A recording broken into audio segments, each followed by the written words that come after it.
were stuck between a rock and a hard place, right? Right. Well, basically, some of you are airborne, okay, and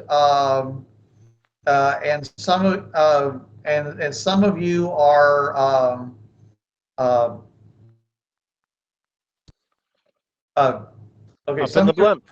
Some of you are airborne, and some of you are on the blip, and some of you, that's me on the blip and down. Okay. And by the way, it was, and I forget, how did the ones get down that were getting down? I fast rope down. You what? Fast rope. Oh, you just slid down a rope? Grab a rope and slide down like a fireman's pole. Yeah. Oh, wow. Okay, Yeah. very good. They do that now instead of rappelling out of helicopters because it's faster. Right. Susan asked Jason if he needed any help, and he said no. So Right. she and Mike are still in the blimp.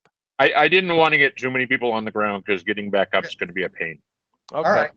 Okay. Well, you guys on the blimp are actually having a problem because the ship is not going down. The ship is rising. Okay. Well, lovely. Can we let out some gas? You can let out some gas. We'll do that. Okay. All right. So you let out some gas. Okay. Bruce, we've just been on a world where light acts weirdly. I wonder if the gravity acts weirdly here.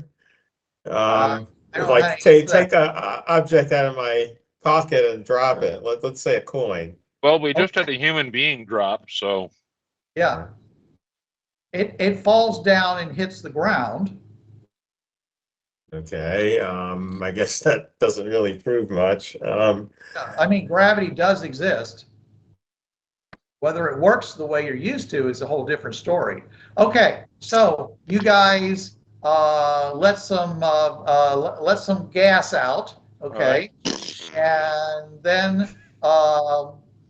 the ship slows and then starts sinking.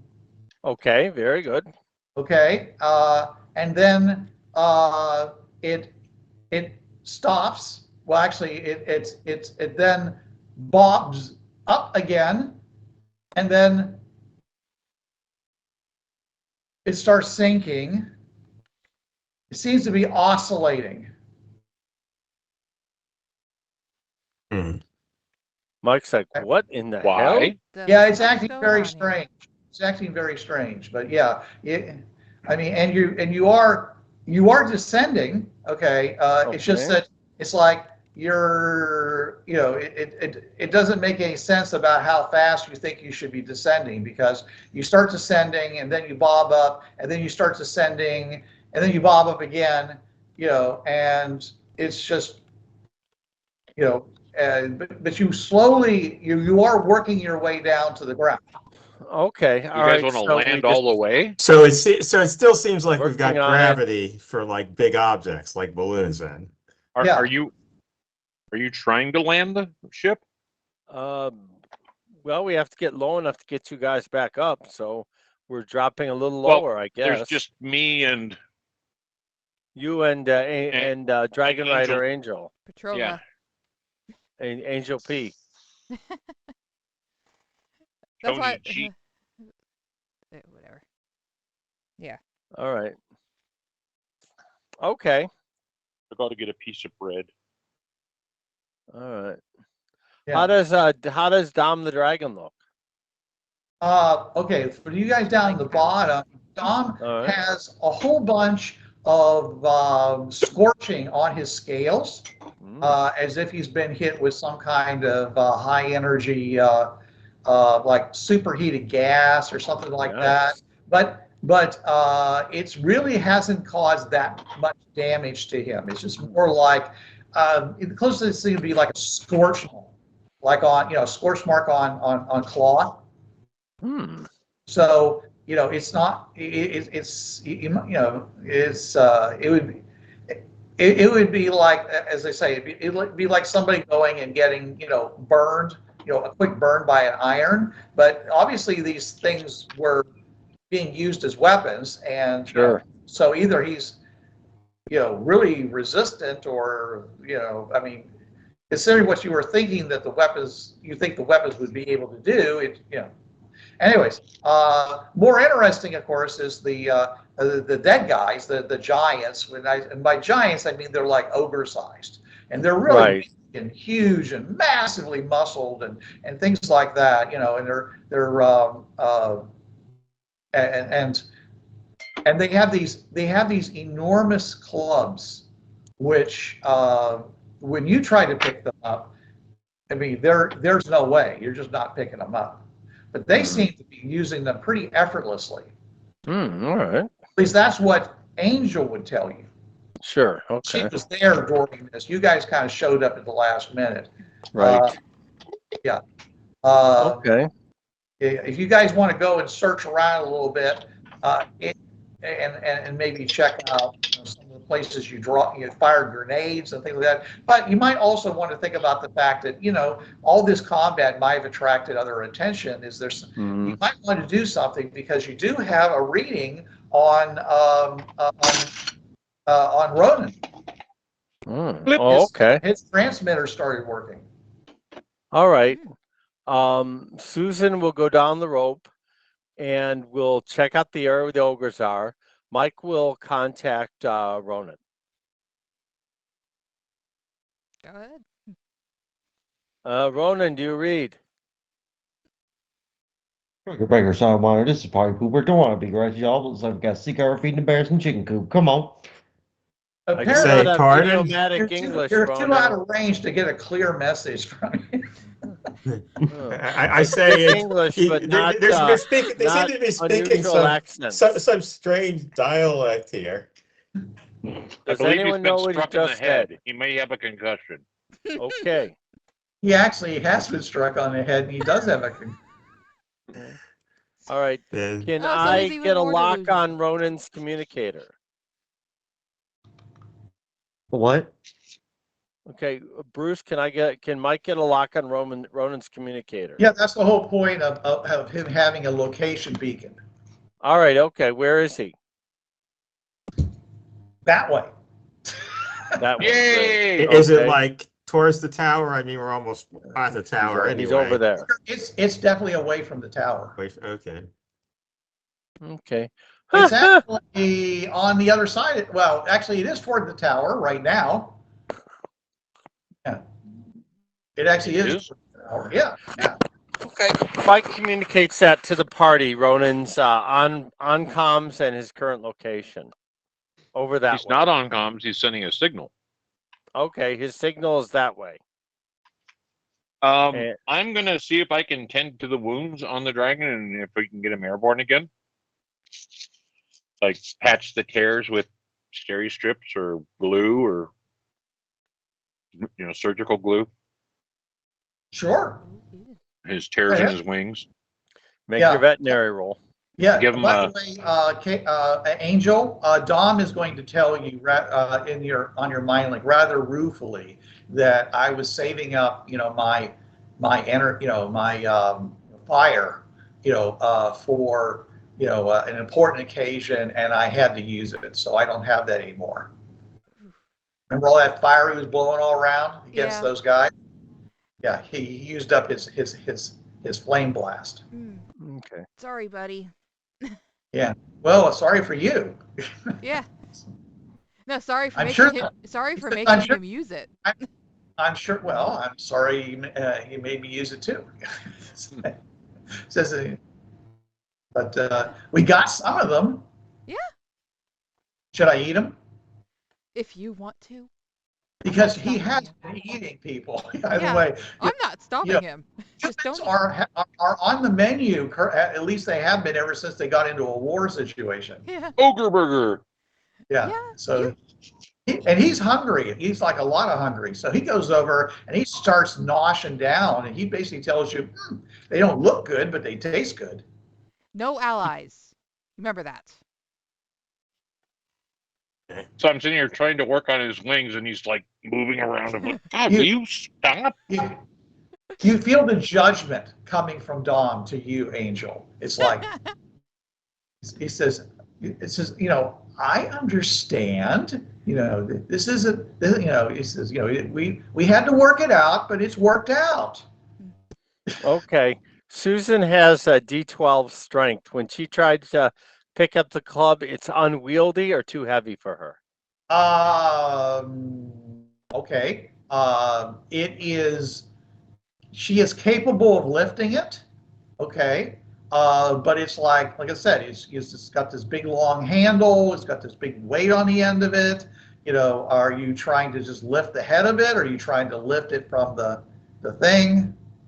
I'll try to lift it from the handle and see what happens. Okay, well, of course, you lift up the handle, that's not a problem, okay? When you Right, try to lift it from the end, it's really too hard for you to lift up.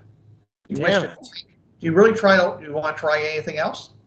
Oh, okay. Let's see. Okay, so what if I try to lift it from the business end, the heavy end? You can lift that. It's heavy. It's really heavy, but you figure it weighs like 200 pounds, maybe even 300. Okay. So you're like doing a deadlift over there. Glad that these braces are working again. Forgot you had those. Okay, things. boy, these things must have been strong as hell to wield these damn things. Yeah. Okay. So anything else you want to try? Let's see. I'm gonna head out to find a Ronan. If anyone wants to come with me, okay. So you're gonna leave these things behind, I'm assuming, correct? What? You're gonna leave these things behind, I'm assuming. Yeah, I'll leave them behind. Yeah. Plus, okay. I don't want to watch the dragon eating the dead bodies. That's not something. Susan is still a little squeamish. Okay. You can use it. Yeah, they're nice and juicy, so Thank you for that image. They're like that gum that when you'd bite it, the liquid would squirt out. Oh yeah, squirters. Oh yeah. I just bought some Zots the other day. Refreshers. Yeah. Alka-Seltzer and candy. Fruit refreshers or something. Oh yeah. Someone said if you never want to be invited to a kid's party again, fill the piñata with ketchup.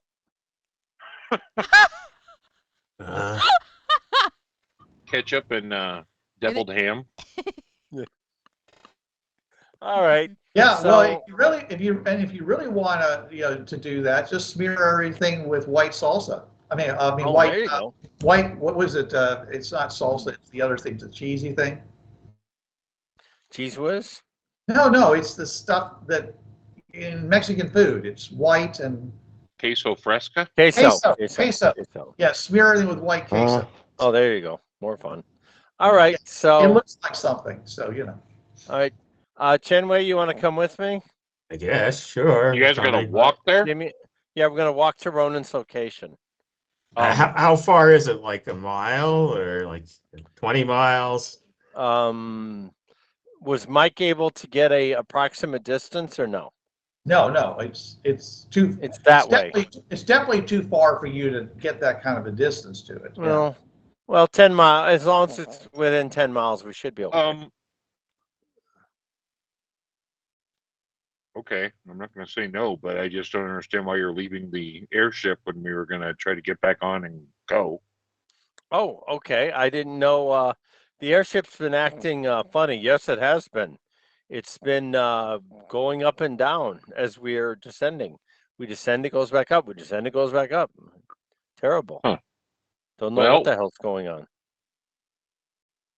Well, we can't just leave it here for the ogres to crush. I think the ogres are getting eaten, but that's beside the point. These ones. These ones are being eaten. The rest of them ran away. All right. Okay. Well. All right. Once you're done down here, let's Angel, will Dom be able to fly soon or no? Do I know this? Do I know that? Dom can fly now. Okay, he's just busy. He's just busy eating. Yeah. All right. Okay, then fine. I mean, if you really need him to hurry up, he can just like choke it down like a big slice of pizza. like my dog. Fold him in half and chug him down. Yeah. My wife left some eggs on the table, and she went to get something. 30 seconds later, eggs are gone. Dog is like, Yum. oh Yeah, just basically take the body, snap it a couple of times in the torso, grab the legs, then just slide it down. Didn't My you friend made find out bread. last week that people hitting ground didn't hit the ground the same way they did in our We world? didn't see that. Yeah. Yeah. So my friend made this bread, and it's Okay. based off of an ancient Roman recipe, and cool. it uses oat flour and rye. It's amazing. All right. Well, you can bring some to the next session. Yeah, just post it to the group. I then. did. Okay. Okay. All right. I just wanted to brag because it's really good bread. Okay. Once Jason's back aboard, and and Susan's back aboard, we'll head out. Okay. All right. Well, Jason, okay, you start climbing up, okay, and the ship is going down because, of course, Right. your weight is being added to it. Sure. Okay. So it, and then you guys go and release some some helium to compensate for it, right? Right. Yeah. And then you guys start going. Then it starts going up. All right, and it's going up a lot faster than it should. And Jason is basically just being pulled up behind it. It's gone. It's left the ground. I mean, the ropes have probably left the ground at this point. It's pretty much hurtling up into the sky. What are you idiots doing? Nicholas, give me a hand. Mike goes over and helps Susan reel in Jason. I thought did you were you- yelling at yourself.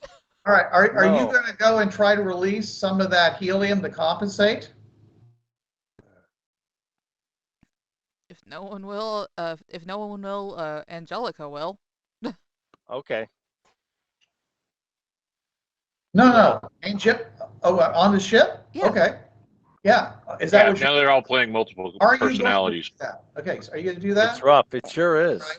All right. So you let out how much? I mean, the amount you put in. How much are you going to let out? Right now, let's say a quarter of it. Quarter. Okay, fine. You let a quarter out in whatever. Okay, and it. Okay, and it slows a little bit.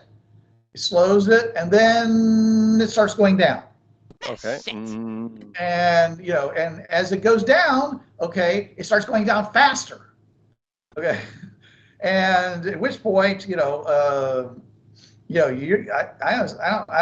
winching him up, or is he just climbing, or what's the deal? We're well, were the ropes on the side on a winch, or were they just ropes? I don't know. I don't know. Jason? They were just ropes. Okay, so Mike and Susan are pulling the rope and getting Jason into the ship. Okay, Jason, as this thing basically went up, you suddenly felt like lightheaded. Okay, it was like you had this strange feeling like you were being significantly accelerated in the reverse direction. Now, you were expecting to get heavier when things go and suddenly pull you upwards. You felt lighter in that sense.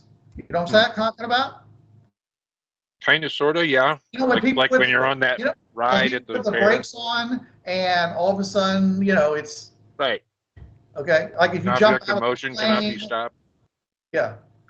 Okay. So, do you have any reaction to this, or are you just going to I'm hang on? going to hang on because if Okay. I did anything else, I'd probably fall. All right. You guys Good answer, pull Jason up, okay? But you do so a lot easier than you expected. It Like seems he's lighter? like he's lighter. Not quite sure how this works. But So- every once in a while, because of what's going on with the ship, suddenly, bang, it's like the rope is snapping in your hands and stuff. But the rest of the time when you're trying to pull it up, most of the time it seems like it's easier to pull him up than you were expecting. Mm. It's like there's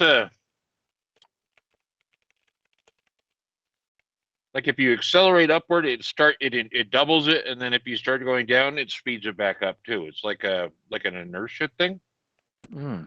I don't know. It's weird. Yeah. Okay.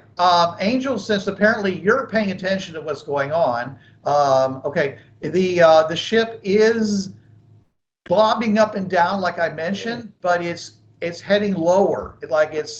Now it seems to be overloaded because of how much was put out, and and with the compensate with Jace's additional weight, you seem like you're on a track to land at this rate. Lovely. So what I would do over the radio is slowly bleed a little bit in until you reach negative buoyancy.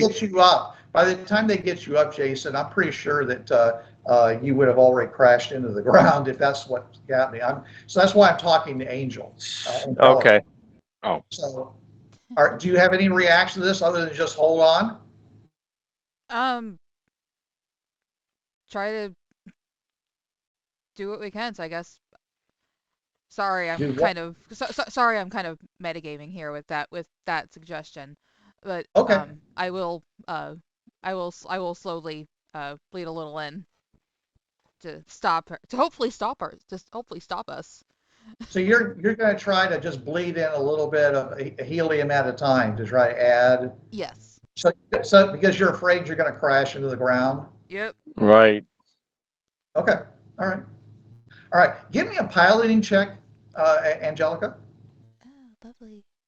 Gently apply the brakes. Oh, this will be fun.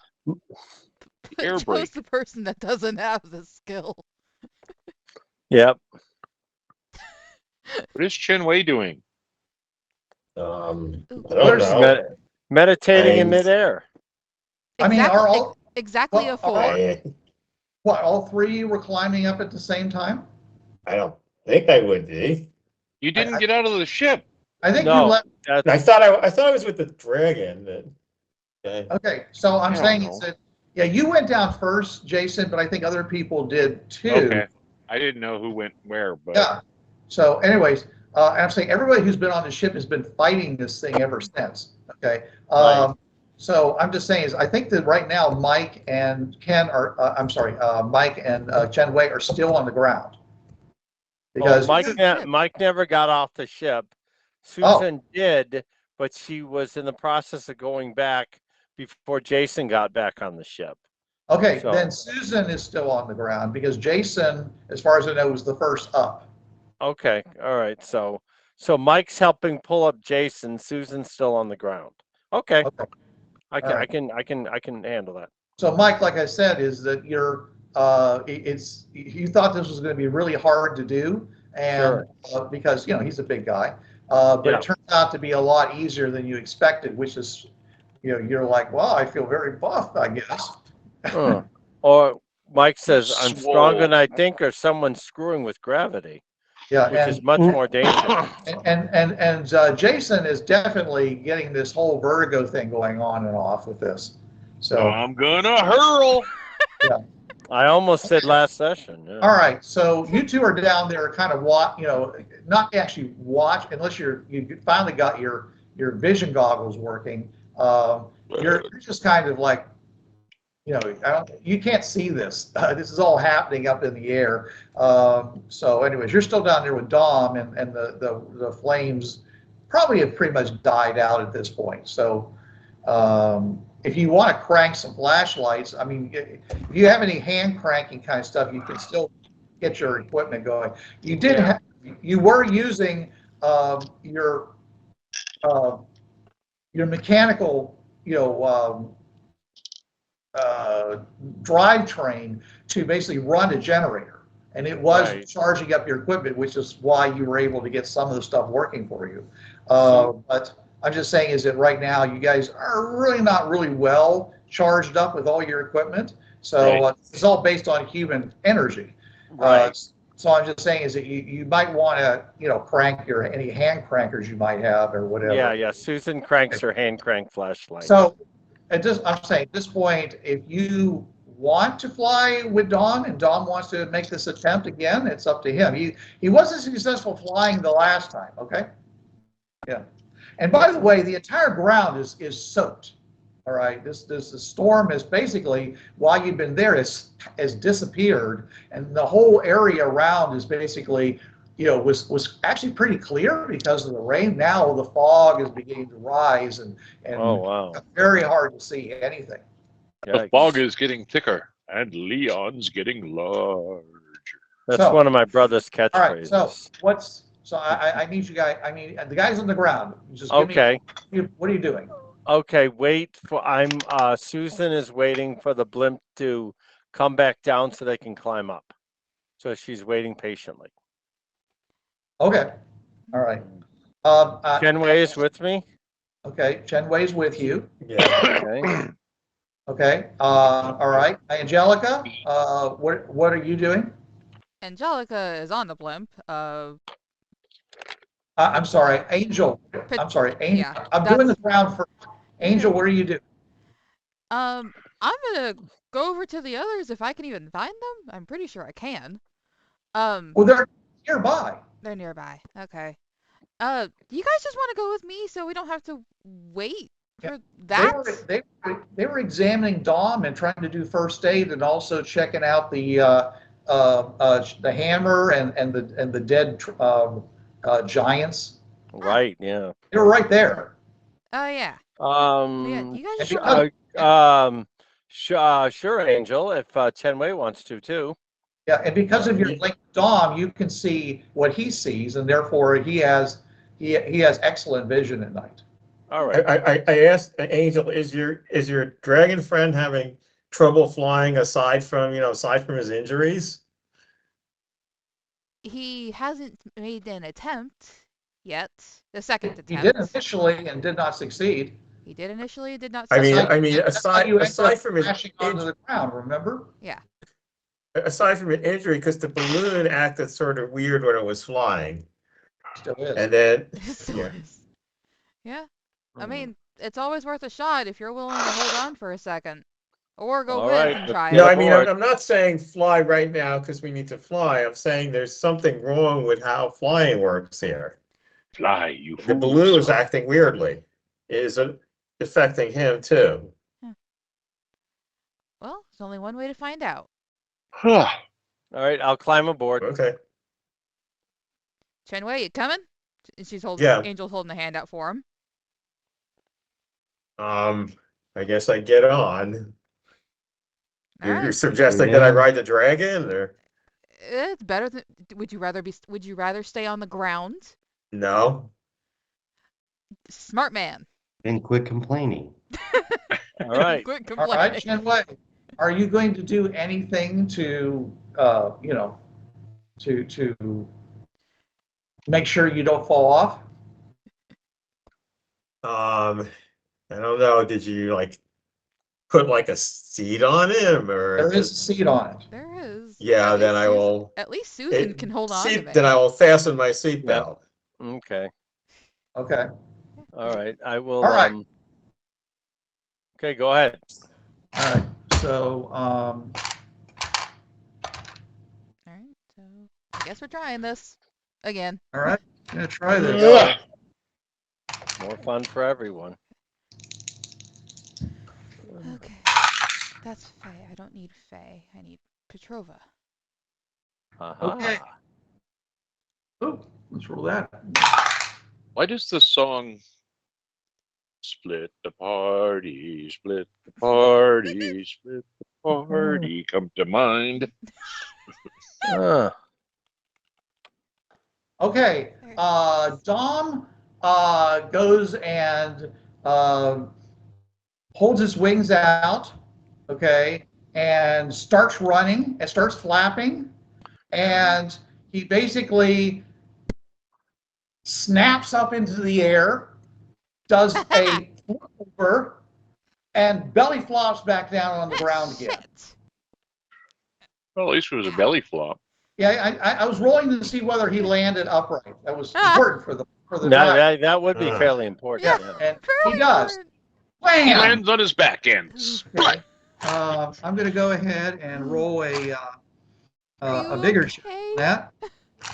Ow! Sorry. Yeah, that was actually a very good bigger check.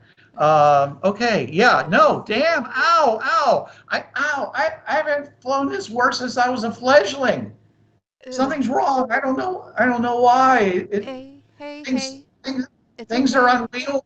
Things are, Susan says, talk What's he about. saying? Okay. He's saying he's saying he hasn't flown this bad since he was since he was a fledgling, a dragonling, whatever you want to call it. So he Fledgling. is having the same problem as the balloon. It's hard to describe what happened to the balloon, but it's like going like up and Yeah. down. Which Well, means talk about the unfriendly skies. no shit. All right. Well, it Am looks I like in we're the walking. Am I in the blimp yet? yes. Okay. I get up into the blimp and I say, I'm going to recommend that ride to Disney because that was the most terrifying thing I've ever been on. It really was, especially when you started dropping down toward the ground. Oh, it's pitch black. You drop down to the ground. You shoot back up in the air. I mean, it's worse than Tower of Terror. It's called the Tower of Terror. I have you banging against the ground and then be pulled up again, but I should have. Mike Look, says I'm a human pinata. it looks like someone's screwing with gravity. No shit. Oh, no shit. Okay, so I just forgot the name of the guy with the apple. all right. So, anyways, like I said, you fiddle around with it well enough. By the way, what was your role, Angelica? 4. Oh, yeah. Okay. Yeah, you guys basically do come down and bounce off the ground at least once. Ow! Yikes! You guys, What are yeah, you saying? consider the fact that you guys are probably some of you guys you're hanging underneath it. That means yes, the thing does. What a way to run a railroad. Oh jeez. I'll Yeah. take over piloting now. Please do. Okay. Someone bring me a bag. Yeah. And then All you, I have is this white one. And then you bounce back up into the air. This is your moment, Susan. You might try to jump on when that happens. Oh yeah, Susan's athletic enough to do that. Yeah, All right, I'm going for the blimp. Here it comes. Give me an acrobatics check.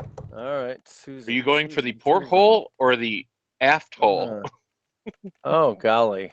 Whatever is closest is to that it. is that The aft hole is closest. where the frell? Sorry, I just like the word aft hole. All right, yeah, good stuff here. All right. What skill am I doing? I think acrobatics is a skill. Yes, It that's is a feat. Acrobatics skill, is a skill. a feat. It's agility. Let me. So you may be doing it untrained. Acrobatics is a feat. Agility is a That's stat. right. That's right. Yeah. Okay, then it would be agility. All right. Well, that's something Susan's got in spades. That's one of her D12s. So I took acrobatics. Very good. All right. I made an agility check and rolled an 11. Okay. It is really very amazing to you because you're running over and you leap to try to catch this thing, and it's dark, but you're pretty sure you did a 15-foot vertical leap. And the gold goes to Sweden. And grab onto it, and it continues to pull you upwards, except, of course, now you're overweighted. And we go back down. Slowing down. I bleed a little bit more helium in. Okay, well, this thing is that balloons take time for these things to react. So yeah, I know. Sure. Anyways, and so it comes down again, okay, and it bangs against the ground again, which gives you, and then it starts rising again, pretty rapidly. As it's coming down, can I swing my legs over and get in? Because I'm lighter when it's coming down, correct? Or I'm heavier when it's going down? Yes and no, okay? right. Well, when I'm lighter, I'll swing it When over you're and lighter, get in. you feel lighter, you'll swing your legs in. Yeah, sure. Do Sure, it. no problem. Do a tuck in, sure. All right, I'm in. Yeah, I'll tell you. All right, so now you're rising up again, and of course this is assuming that you gave enough lift to be able to lift her. Yeah, I was trying to do the math in my head. So Okay. All right. Well, give me a smarts check then. schmatz.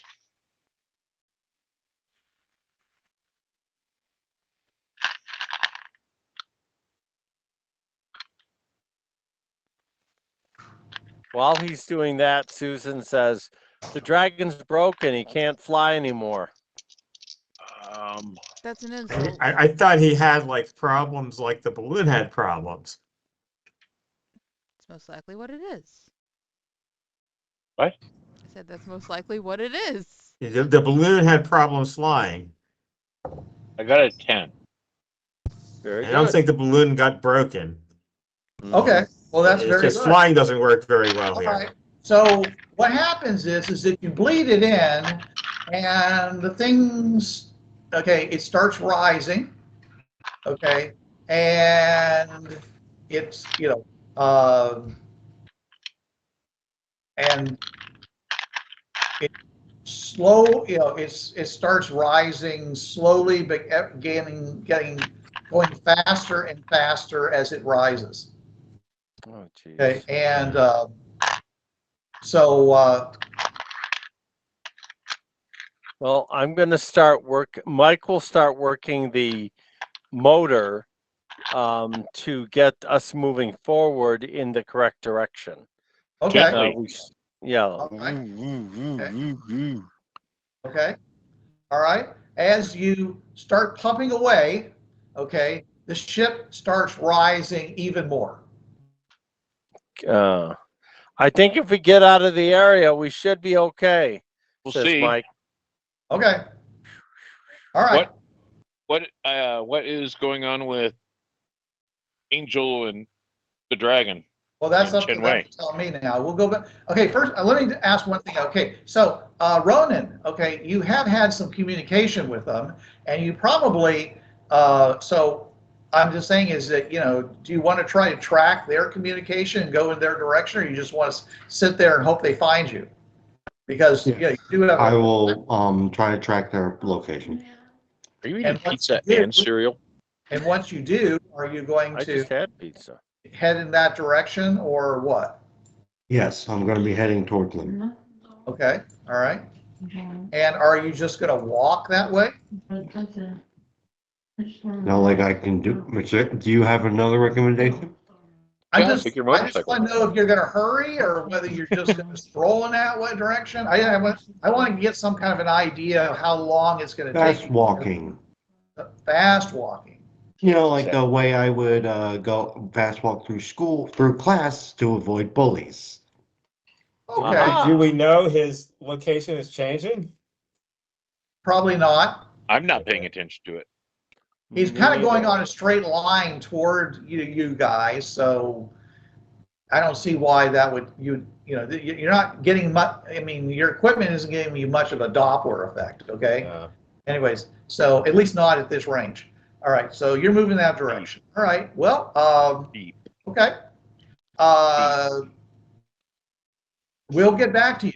All right. So Dom, Angel, Chen Wei, any plans now? I can't really tell the dragon how to fly.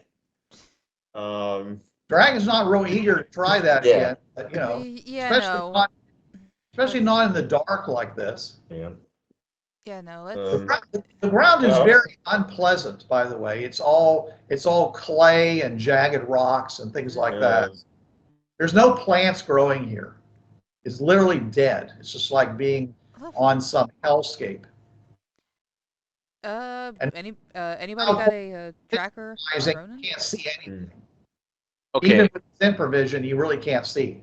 Do we have communications with Chen Wei? Yes. Okay. Yeah. Chen Wei, follow the airship as best you can. Just ride the dragon and have him walk out of there. We found it. We got a beacon on Ronan, and we're going to try to head that way. All right, and Ronan, are you there?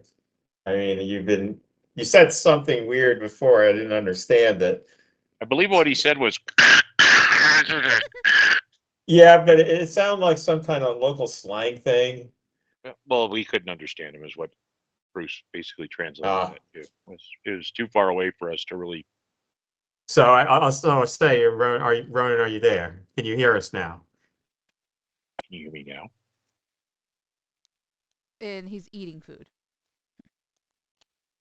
And he's muted. And muted. Yeah, Ronan, you will hear something coming in over the frequency, but you will not be able to understand it. Oh, hey, is anyone there? Hello? Hello. Is this Geico? Vienna calling. It's Gecko from Geico. Calling about Hello, your car's warranty. Is this Jake from State Farm? This No, is it's London calling. This is Xfinity asking you if you'd like us to raise your bit rate. We're calling about your car's extended warranty. We're here to help you with your student loans. They said something about a gecko. I think it means the dragon. Oh, jeez. All right, so I'm not asking you for You're money. not- Oh, click. at this time, Ken, Chen Wei is not being successful. But it's nice to know that he does respond when you send him a signal. That's kind of proof of life, at least. You're not just a bleep off of a dead. Can I hear at least syllables or something? No, I don't think it's more like a sound. In this situation, if you can't have vocal communication, Okay, I try to cut my hands around me when the transmitter says, and I said, "Can you hear me?" Chen Wei, if you have this kind of communication problem, it's usually best to just break squelch a few times and wait for responses. Like the one for yes, two for no. It's to what? Break squelch. To break what? He doesn't understand, Jason. Squelch. Didn't you pay any attention in the classes? Apparently not. It's where you key the mic and break the transmit briefly, and you click, click, click, and it goes. I say click, click, click. It doesn't seem to be doing anything. I drop a bomb on Chen Wei. Okay. It's a 500-pound bomb that I had in my pocket.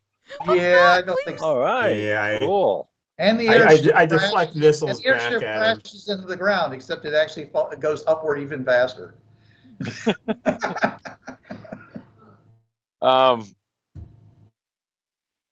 So I'm sure Ronan remembers the communications class from training, and that is if you don't have communication, you key the mic twice for yes, 3 times for no, and that way you can communicate somewhat. Same way they would do to someone when they're paralyzed. Hey, blink once for twice. Blink once for yes, 2 for no. Kinda, but you do it over a longer distance because, radios. Right. What? Kitty. Oh. Look, hold on. Mackenzie, I'm busy right now. So, Chen Wei, are you attempting to send any kind of a Morse code message to him? I am not attempting to send any kind of a Morse code message to him. So you just hear random bursts of static basically coming from your communicator. Mostly because I have no way to say this is Morse code, respond in Morse code, and I don't know Morse code anyway. I will Morse code SOS. There you go. Okay. Can I hear it? Sure. Can I hear it as the dot dot dot dot dot dot dot? Can I recognize it's an SOS?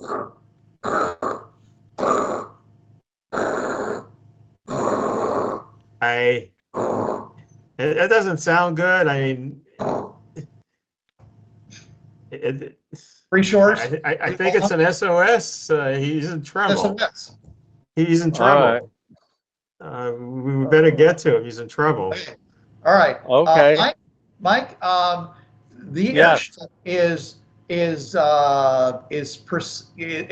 proceeding in the direction you want to go, and it's rising very quickly. You just busted out of all that mist. If it was,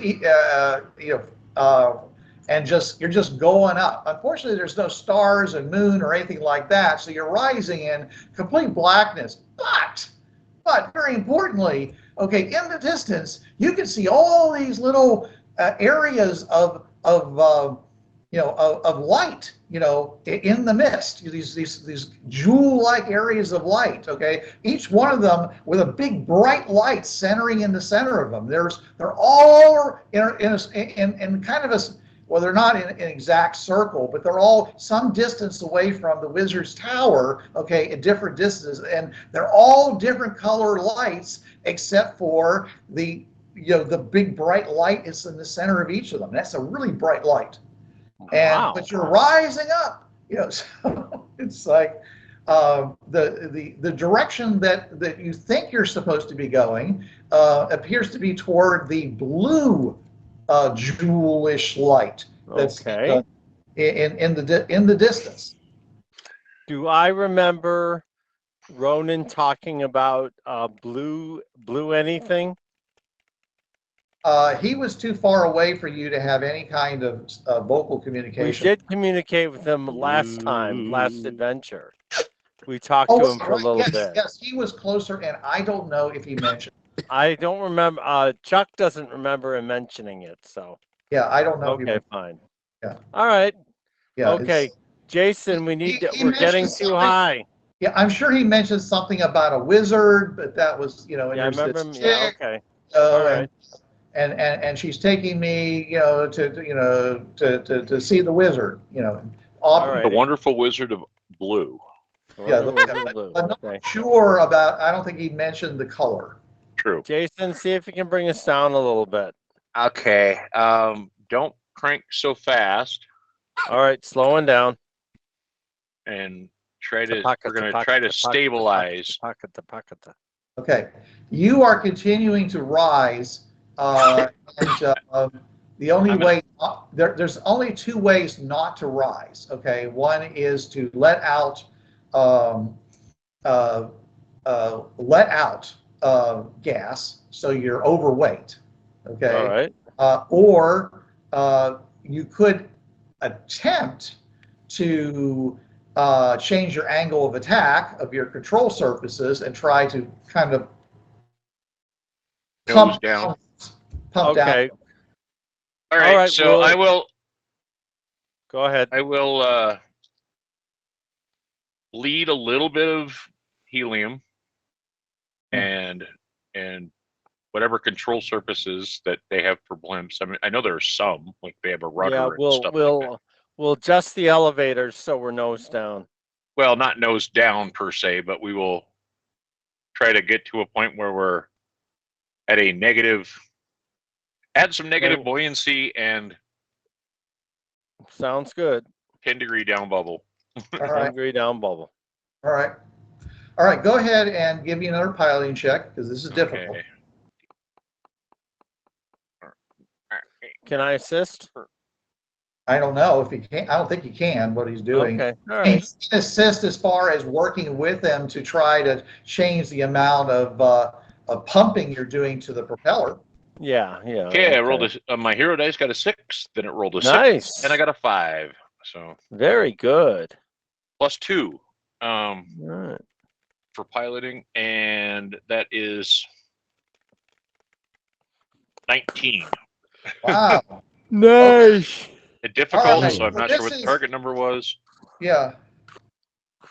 This is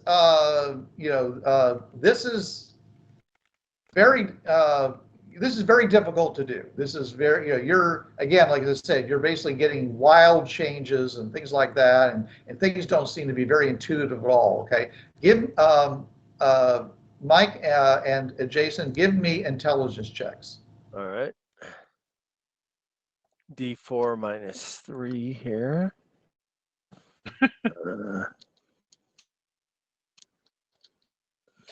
I got a 7. I got a 6. Okay. All right, then. Yeah, it's really, really hard to do. I mean, you're doing lots of compensating, and you're really afraid that at this rate, you're probably going to run out of helium for just all these adjustments that you're making. Yeah. Because, I mean, if you were fully charged up, then you might be able to pump some of the helium back into the tanks. But right now, you're just bending it. Right. So you might really seriously want to try charging this thing up, before you try to do anything else. So can we get it to a point where how far away from where we originally started are we now, do we think? Vertically, you're probably a couple of miles up. Oh, so we can't breathe. Yeah. No, you can breathe at 10,000 feet. It's difficult. I want to. Okay, considering I've been a pilot, I want to guesstimate at how long we are to get to the big blue area. You have a big lack of distance markers, so I'm not quite sure I can answer that. All right. Okay. Well, let's continue to descend in that direction. Sounds good. And rather than try to level, we'll basically try to descend slow enough that we can land, essentially. All right. I'll check on Chen Wei then. Okay. My Chen Wei, can you hear me? Yes, Mike. I assume I can, and I just say yes. They're still pretty close, right? Yeah, we're heading toward this big blue area. We're a couple miles up. You probably can't see us, but the direction that I indicated earlier, that's the direction we're heading. I'll say basically this: they're to Angel. They're heading in so and so direction. They're pretty far up. Actually, does Angel have a communicator? Sure. Oh, Angel. Probably not, but Chen Wei does. So then I'll say that they're high up. They're at so and so. They're heading towards the blue area. She probably still has it. It's just broken. And you're like, and Angel, you're like, where's the blue area? Yeah, where is that? Can Dom see it? You said he sees. No, it's the mist that's all around him is basically blocking that sort of thing. Well, they were following us at first. Continue on that heading. Okay. I'm going to pretend that Chen Wei just. They were trying to follow Ronan's position. That's what they were trying to do. So. Yeah. Saying whether or not there's a blue glowy thing nearby, they don't know. Well, like I said, we're gonna try to like angle in and land. Okay. We'll continue towards the blue light, but Petrova decrease altitude to. Sorry. Petrova is going to look altitude at so we can land. Sorry. Words. Sorry. My fault. Try again. Petrova's going to look at words. What are they? Fucking hell, Cole! If you were here, I'd slap you. No, I wouldn't. I would too. Good thing I'm not there. I would too. Aha. Yeah.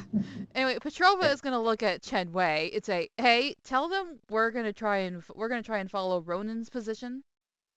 Please. I say she says tell you that they're going to try to follow Ronan's position. Okie dokie. I reply I say okay. They say okie dokie. I mean, I get it, but it's still a little strange. Lovely. Anyway, I guess we'll see you when you get down. Okay, sounds good. I'll see you when you get down. Okay, sounds good. Okay, sounds good. Which is like comms. Good, but accented. Chen Wei playing translator. Love it. I kill my comms. I just giving you English to English. I know, it's funny. And it's not the right word, but whatever. English translated into Chinese, translated back into English. Oh wow. Oh no. Okay, so Dom basically starts, trotting along the ground. Yeah. And he says to you, hey, he says, by the way, do we have cards? oh, No, yeah, we don't get cards. Posted them, but I'll give them to you. No, you die. Your card is the Ace of Turds. May not be too far off. And your spin lands on Lobo, the sign of the wolf. Oh, good. At least it's not sign of Lobo, the comic book. You're almost never first in line. Who? He has to be first in line for the cards. I was watching an old Yogi Bear today, and it was Yogi's pretending to be a wind-up bear and steal the picnic baskets. And the ranger sees him. Hello, Yogi. I'm not Yogi, sir. I'm a wind-up bear. Oh, yeah? Well, I'm a wind-up ranger. You just got to stop doing the cocaine then. I'll wind you up, Yogi. And it's the zoo for you, Yogi. Hey, Boo-Boo, why don't we go steal us a picnic basket? Aw, Yogi, but what about the ranger? We're bears, Boo-Boo. We'll maul him. And then Peter Griffin comes out and stabs Yogi and goes and looks at the other bear and goes, tell the other bear we just... What? Yeah. I love John Crickfalusi's Boo-Boo Goes Wild. Yeah. Oh. Yeah, they're standing there, and Yogi's was, is there with his claws dripping, and there's the body of the ranger, and he says, Boo Boo, I didn't think that would work. Tell the others. Oh man. Okay, very good. Jellystone, yeah. All So, right. Okay. Don is trying to get across to you that he says he seems to be moving really well. Considering normally he likes to fly because he's got a big huge body and flying for him is easier than even than walking. And he starts picking up the pace to the point where he's but every time he tries to put his wings out, everything just goes crazy. Yeah. He's pulled in, and he's like saying, and he's moving along at a, well, to you, I mean, you can see through his eyes again. You can see the ground just basically going by. You're pretty sure you're moving at 30, 40 miles an hour. I know. Wow. Which is How many miles an hour? Because somebody was talking over you. Moved before on the ground. 30, 40 miles an hour, somewhere in that range. That's what he said. Yeah. So if he was up on his back legs, he'd be like that lizard Let's Oh, not. fun. that runs across Maybe the water. like the There you cockroaches go. they put on the treadmills. Yeah. There you No. go. Did you guys know that if you make a cockroach run on a treadmill, if you make it go fast enough, it'll literally get up on his back legs and sprint? That is It's Oh, the most fun. terrifying thing I can imagine. sounds it. That's even more about cockroaches that I don't like. Thank you. Yeah. We used to put our dog on the treadmill, and it's really funny. They can fly. They put a can baby on a sprint, treadmill. It just hit the wall. They Oh, can there you they can go. squeeze into unbelievably thin spaces. It's just Yep. This- Nothing but cockroaches and all right. Ford Okay, Falcons after the end of the world. Chen Wei, at some point, I imagine you're going to get your goggles to work, and you're going to be able to see some of this. You won't be able to see really much around you, other than rocks and stuff like that. But you will be able. I think you would be able to see the motion that this dragon is doing. It's running like a racehorse. Yeah. Mm. And and Angel, one of the more amazing things about it, since you're like all hooked into his mind state, he seems to be very comfortable doing this. All right then. It's just kind of like, easier than I thought it was going to be. It's like, look at that. Yeah, he's not. Look at me. He's kind of proud of himself. Okay. Look at me. After a little while, Bruce, I'll try to make contact with Ronan. Okay, Ronan. Okay, you've been doing your little trot, in the towerward direction, which I don't know. You probably don't realize that they're at the tower, but you may. I don't know. Anyways, and you're really kind of surprised because you've been like trotting along now for about an hour, and you're not even tired. This is like easy. I feel 21 again. Yes. You feel like you're just you got this nice deep breathing thing going on, but it's you were expecting to have to stop or take a break after about 15 minutes, but just don't feel like it. Is it a gravity thing? I'm just saying you feel very you feel you feel comfortable, in well, you're wearing that, that party outfit, you probably, styling, and your little shoes, and your little shoes with the pom-poms go, clackety clack against the ground. Sure. Tinkerbell. But you're just, like I say, you're just like jumping up on rocks and hopping off of them and going around and just going along, and you're like, wow, it's pretty amazing. So, anyways, you do have, of course, we haven't really explained why you're. I'm assuming that that you did, like, in some way, like, grab your goggles and things like that. Things that you weren't wearing your suit. You're not in your suit, but you had some stuff that you needed just in case. So right. I would imagine you probably have your goggles on so you can see around you. There's a lot of mist, but you can still. It's not so deep that you can't see 5 feet in front of you. Initially, it was that way, but not so much now. Seems like it's getting less as time goes on. Mm-hmm. Okay, so, anyways, yeah. So, like I said, it's a constant fight up in the airship, but like I said, you are moving in the direction of Ronan's signal. And you're probably, I don't know if you're moving as fast as Dom or not, because, like I say, it's so hard. You're probably moving slower than Dom. I would say, yeah. Anyways, so I'm going to say, Angel, give me a luck check. I should say Angelica. Angel, give me a luck check. Yeah, you had the right one. Angel the Dragon Rider. 4. Right. 4. Okay, so you don't actually run into any, let us use the term random encounters. Okay. Which are out there, but you didn't, or if it happens, you basically zip past them so fast they're like, what? Would infrared show like any such things that we passed? If they were close enough, yes. So were there any? She made a luck roll pretty low. It wasn't a great luck roll. So I'm going to say, yeah, you might have seen some things off to the side that were, that were warmer than the mist that surrounds you.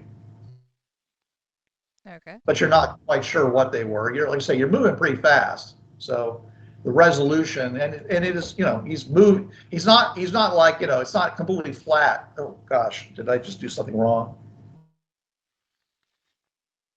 Oh, okay, I guess I'm all right. I gave blood today. I felt this wet spot on my arm. I'm like, am I bleeding? But apparently I'm okay. Yeah, okay. Weird. Why does it feel like that? All right. Nobody all right, knows. so I don't know. Sorry. I don't want to alarm you. All right. So eventually, Dom and Ronan will meet up. Lovely. And you basically give me Dom is going to mischievously see Ronan, and he's going to try to snap him up in his mouth as he goes running. Oh, all right, cool. So make an attack roll for Dom. Oh jeez, what would that be? It would be fighting. Okay.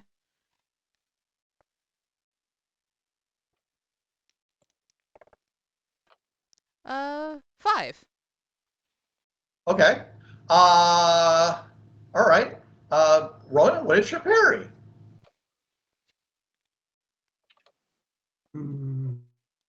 Stupid. 5.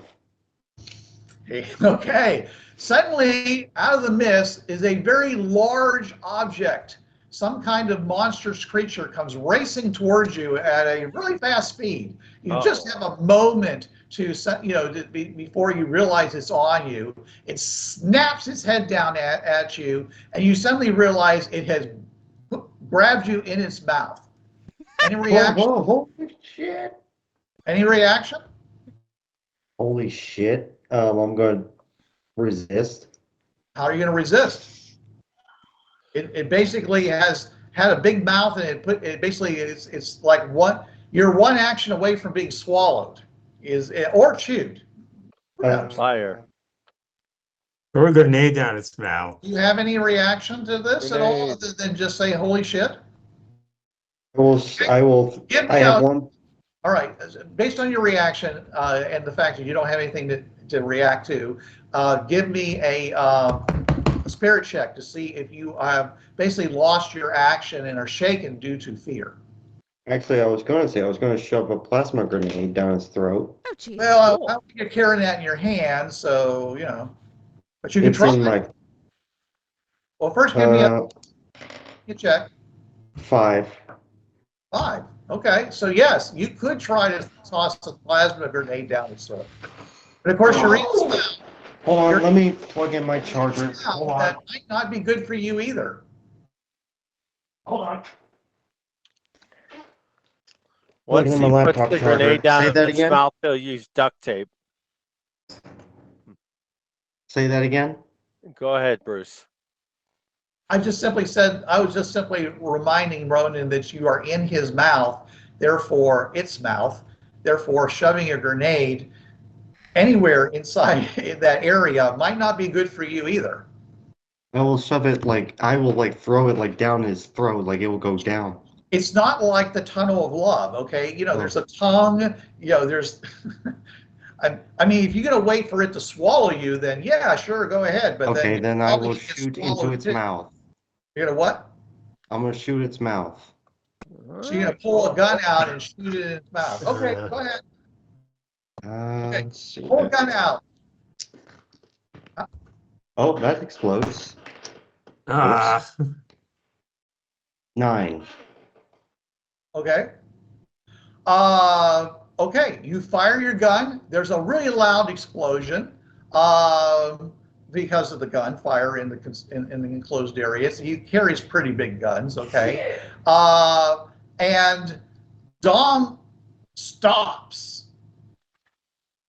really fast. By the way, you all are like, it's literally like it is a cartoon. Like stop. Okay.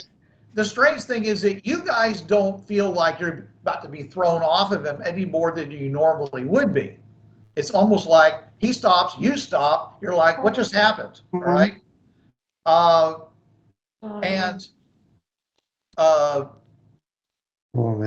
And basically Dom goes and spits you out of his mouth. You go falling to the ground and take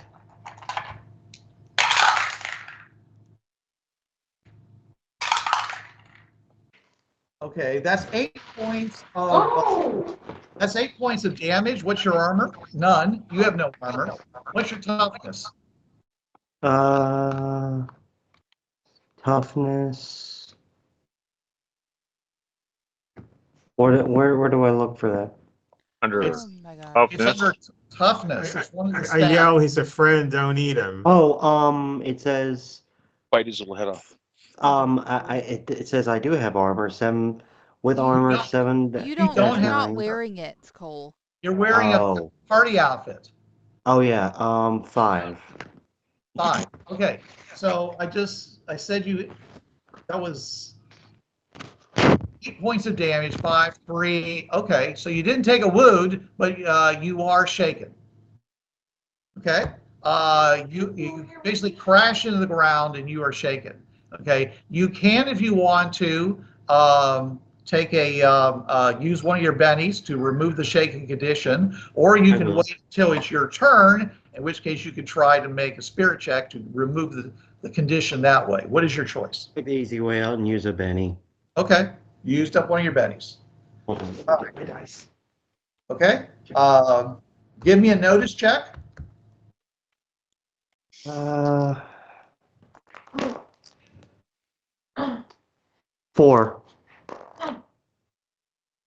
4. Okay. Yeah, you kind of recognize Dom. Dom goes and kind of purses his lips and spits something at you, which lands right in the middle of your chest, burning you. Oh, jeez. Okay? I mean, it's painful. Okay? What do you do? He's actually never seen Dom. Who the He's hell are you? seen pictures. You must be. Let me guess. You're Dom? Burning a hole in your chest, right? What? Okay, you got to listen to the GM. Okay, Dom, after he spat you out, spat something else out of his mouth that landed right in the middle. It's basically banged into the middle of your chest there, and it's burning you. Like on fire? Yeah, well, it's not. It hasn't ignited anything yet, but it's really, really hot, and this is a fire-breathing dragon. So. Okay. And it's ruining your outfit too. Yeah, it's probably making some. Could be doing all kinds of things. Get Yes? off me. Not on you. But Are you okay. doing anything?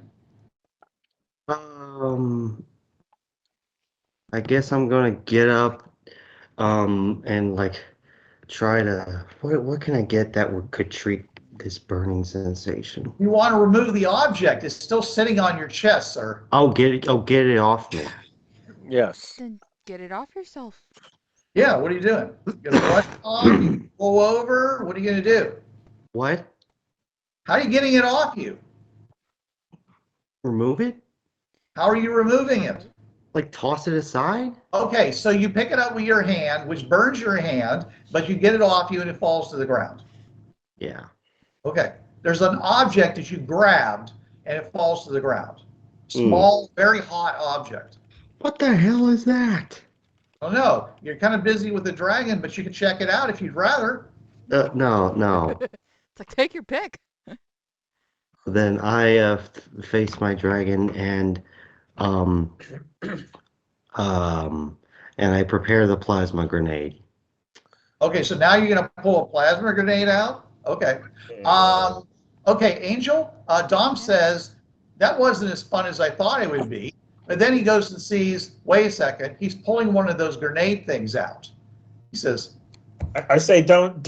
I yell, don't throw that. Don't throw that. But you have to see he's a it. friend. Notice check. Okay. It just tried to eat me. It tried to eat me like Zazu and Scar. Okay. Okay, my notice check is a Dom, 5, stay and I put. say, who is Zazu? Okay. Angel, you have a 9 of diamonds. Cole has a 9 of clubs. It's in reverse alphabetical. That's how close this is. Oh my God. So I thought I was there though. So You are. You're on the back. Don't I get it? Don't I get one too? He's riding the dragon. So don't I get a card too? I mean. You have an ace of spades. Okay. Just talking. Okay. I yell. It's Dom. It's the dragon. Don't fight. Okay. All right. Then, Angel, you're next. Dom is preparing to crush this guy with his front. He's about to, or maybe smack him flying or something like that. I mean, more likely just try to crush him to death with the weight of his foot. It's his forearm hand, forepaw. To Dom, say, no, don't you dare. And I'm going to slide off the dragon and start headed towards Ronan. Okay, give me in this case, he's under, Dom is going to see this as an immediate attack. Okay, so you're going to have to be persuasive. All right, lovely. Give me a persuasion check. Okay. Persuasion. Ooh.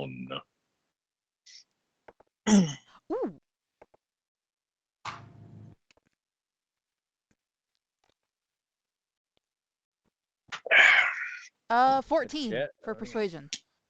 Well, hell. Okay. So Dawn instead leaps away and lands about, without even flying, he lands about 50 feet away. Lovely. He's like, wow, that was, again, surprise. That was easier than I thought. What you feel him wiggling his wings. Don't even need these. At least right now you don't. All right, Cole, I should say Ronan, the dragon suddenly almost vanished. And you're standing there, and you're pulling a plasma grenade out of your wherever you're holding it. I put it back in prison pocket. I put it back in my inside pocket and goes, I need a drink after this. Okay, well, Dom says, are you sure I can't eat party members?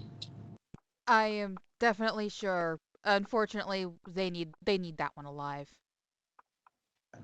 You might mention the fact that he did start this. I ended it. No, Dom started this. Yeah, Dom started this. Yeah. Yeah, so don't blame me. Okay, Never anyway, said we were blaming you. Just saying you guys can start chatting, okay, if you'd like. You're there with each other. The rest of you guys are busy still flying in that direction. Right. As well as you can. It's this thing drives like a cow. Yeah, Bruce, a question. Yeah. Since Dom is a sentient being and he went through a fringe portal, isn't he also able to speak our language? He is. Say, Dom, can you speak now? I always could. Oh, okay. So he actually was always speaking. Okay, I thought he was just like speaking telepathically. Well, he wasn't. He was just speaking telepathically. Yeah. Mm-hmm. He can talk to you. He just doesn't want to. Oh, okay. He learned he could speak other people's languages when he first left the fringe, went onto the fringe path. Before that, he could only speak dragon. But after this, he could then speak. He could speak to anybody he wanted to, which was kind of a revelation for him. But that's kind of old news for Dom these days. At the moment, yeah. Right. Yeah, there's old news. And when he came back to the world from which he left, he could then speak the native tongue of of R2's people and everybody else, because he got the language when he went through the portal back onto R2's world. So yeah, suddenly he was able to speak dragon and whatever passes for the native tongue. Yeah. And he earns a lot more money as a translator now. This is which true. kind of cool. He's speaking with other dragons. Yeah. Yeah. Has to earn all that fish. Television shows. Sure. Has to earn all that fish. Not all that fish is not free. It's not cheap. That's right. It's not cheap. Spoils of war. That's why he's been augmenting his diet with Homo sapien. Oh, there you go. Tastes like chicken. Ah. No, it doesn't. I thought humans were supposed to taste like pork. It tastes like a chicken if you didn't wash it and just chewed it up. It's like the old it do is not similar interfere in the to affairs of dragons. Yeah. Because you are crunchy. Like I said, you can talk to Ronan. Ronan has lots to tell you about, I would hope. So Ronan, what happened to you? Would you like to get off the dragon? I fell through a portal and I had a load of adventure. I will tell you it all once we get back to base and you pour me a shot of whiskey. Okay, you do realize letting the party know what's going on is helpful to the mission. So what happened? I fell through and I will tell, and I explain everything that's happened. Also, can we please have a chat about you trying to shove a grenade down the throat of my dragon? It ate me. He did It not. tried to. It tried. He sort of did. It tried Really to. light. I'm on Kinda the saw I'm on it. the side of the dragon here. I'm not. I'm So at you're liberty. just okay with your dragon just eating your I mean, friends? he didn't chew Ronan, but he did gulp him down. He Well, you grabbed guys him have in his never really mouth. met, so I suppose Yeah, that's true. it'd be kind of hard to Yeah. call you a friend per se. Yeah, you're not. An I don't know acquaintance, you. maybe. Don't you know who I am? Mm-hmm. Yeah, What? I just don't know him. So Really, Jason? Really? yes, What? really. Really. Go with it. Chen Wei could try to You're call the mocking party me. if he wanted to. I am You're mocking mocking me, aren't you? We will Angel Petrova is mocking you. Now we're quoting Marvel movies. Great. We are? Are you mocking me, sir? Are you mocking me, sir? Oh. Hey, Angel Quill, What you're was making your voice deeper. I thought Yeah, that I was was more Ted. quoting Buzz Lightyear. You're Jason. mocking me, aren't you? Jason, it should be pretty obvious to you by now that the ship becomes more it's just unwieldy dice. the faster it moves. That wasn't your Or ass. what? No. The faster it moves, the I thought that was your ass. becomes, the more erratic it behaves. Oh. Okay.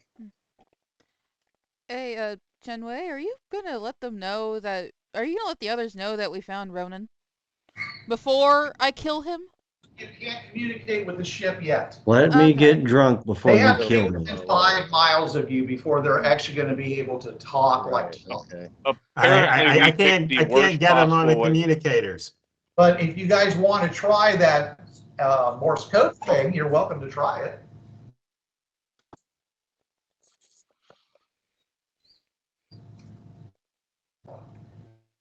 Jason, do you tell us that the faster we go, the more unstable we get?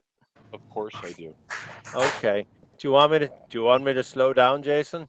Well, I thought we were going as slow as we could go, but apparently I have no idea because, I'm just along for the ride at this point. Hey, me too. I'd like to get the party together tonight before we. Yeah. That would be good. That would all be good. Yeah. Yes. All right. 2 days of 3 sessions of being like in different directions and more fun.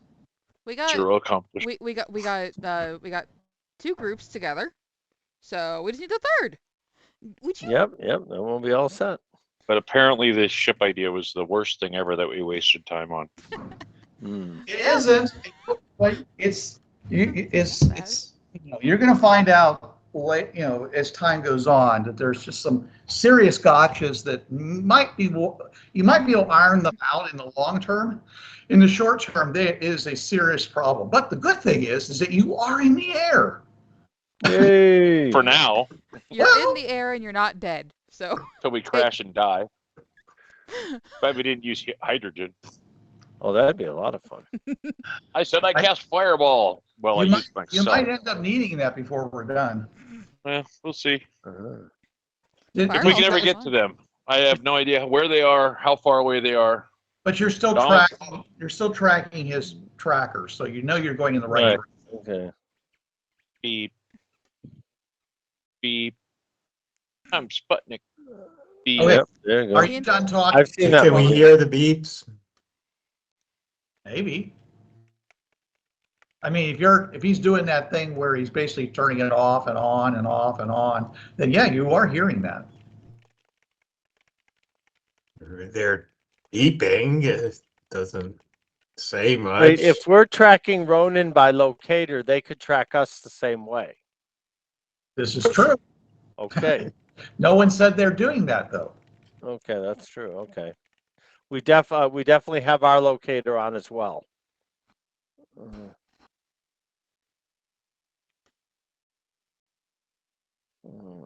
Sounds good, Angelica. Right. She kind of needs to hear. So, and there's no sun. Well, so we had a crank generator working, yeah. but That's what. if we turn it too much, then apparently we get erratic. So. Yeah, that's. Oh, she's doing this. I'm not saying you can't travel faster. Okay, I mean, being in the air, you might end up with wild changes in altitude and direction and things like that, but it doesn't mean you can't go faster. I'm just saying is that it seems pretty obvious that the faster you move, in any direction, up, down, forward, back, whatever, that seems to be kind of directly related to your difficulties in controlling the airship. Mm.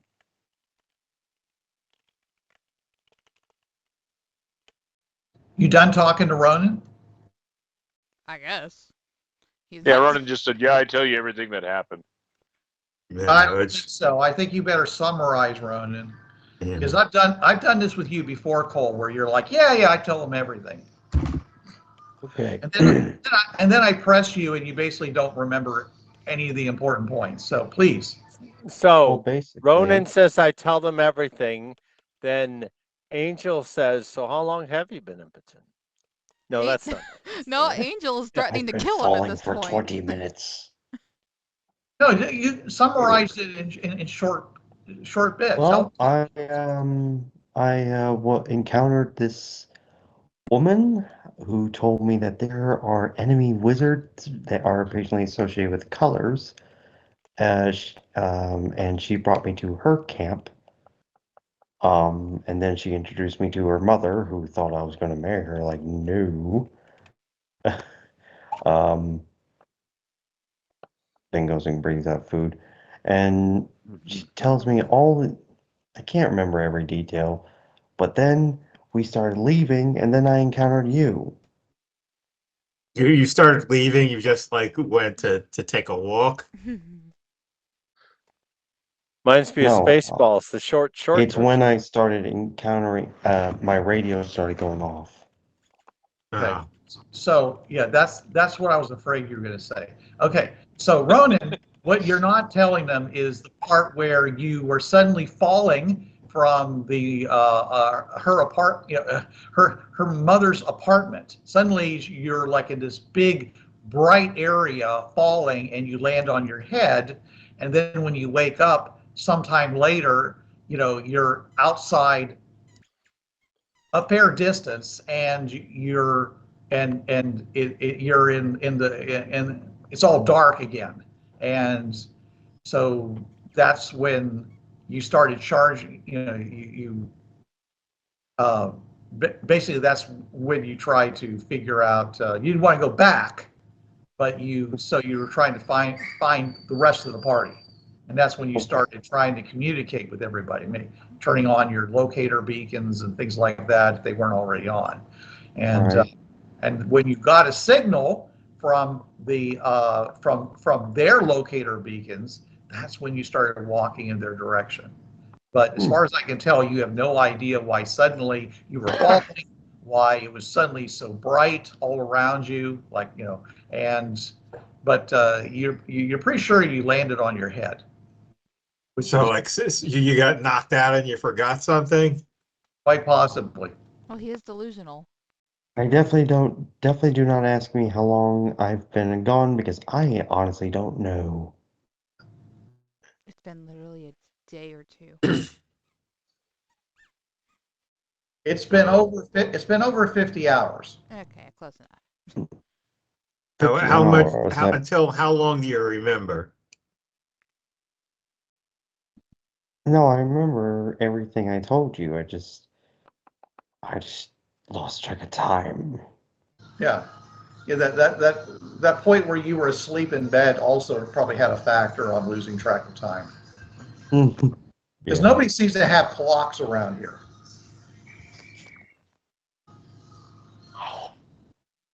All right.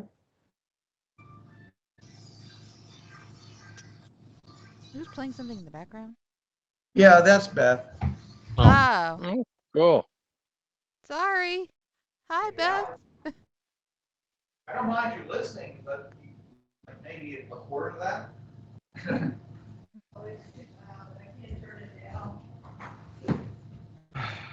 Beth can't figure out how to lower the volume on her phone. Very good. Okay. It's just a momentary thing. She'll figure it out. All right. All right. So. It's like All right. opening up a Facebook So video on your that's phone what and it we can screams tell you. at you. So, do you have any plans at this point? You want to ask some more important questions, like? I say, what do you know? What do you know about this world? Like, there's something about different colored wizards. Yeah, there's the blue wizards, there's the green wizards, I'm pretty sure there's a red wizard, and it's just like, apparently the green wizards are bad. Those are the people that were firing on Dom and such, and had the big giant giants. They were firing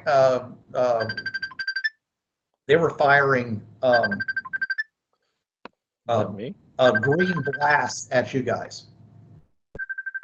So I asked you, the green wizards like shoot, green energy? That isn't me. Yes. It's not me. They're like the Green Lantern Mine's in on a mute. way. And mine doesn't sound like that. Anyway. Okay, so they're like the what? Green Lantern. So they have green lanterns? Dude. Ronan, you're talking to a character from a Victorian world. Oh. You still haven't caught Yes, up on their pop magic culture? came off as green. So do all the wizards have like colors that match their magic? Yes, Or just the green ones? as far as I can tell. Did you see any of the other ones? Not many. Did you see any of the other ones use their magic in colors? Some. Like I know, what color was this woman? Blue. Blue. Yes, she was a blue wizard. Did she actually use blue magic though? She was not a blue wizard. She was using equipment that glowed blue. Yes. She was taking you to meet her mom and potentially meet the blue wizard. Remember? Yes. Okay. And then I fell on my head. Okay, so this woman you met was not a blue wizard then, and you didn't meet a blue wizard. She used blue magic. Okay. I love a rainbow. My favorite color is blue. So is there any, I know you said that the green ones are bad, but like in what way, are they like, I don't, do they like to kill people, or are they cannibals, or what? I don't know. She just told me that it would be bad if the green wizards found me. Okay, Ronan, do you remember her name, first of all? Cathora. Cathora. Okay, Cathora told you initially that you should come with her because if you stayed here, the green brute squad would eat you. And you agreed to go with her. Yes. Okay. The hell? Is that good or bad in your eyes? Say that again? She told you when you initially met her that you should come with her because if you didn't, that the green guards would eat you. Yes. Yeah, I would not like that. Obviously. So in answering Chen Wei, would you say apparently the green wizards were going to eat bad or good way? So they are cannibals. So, but do they like rule like a big area? Is there like a country of green wizards? I don't know. No. I never. Do they run the tower that we landed in? I don't know. I'm going on limited information here, buddy. Okay, so you don't know a lot of stuff about the world, but you know the green wizards are bad. They're cannibals, and we did see them. Did anybody say anything about the gravity? I forgot to ask about that. Because we found that the balloon doesn't fly right, and the dragon doesn't fly right, and people don't fall right. Yeah. Yeah, I was more focused on getting the hell out of there.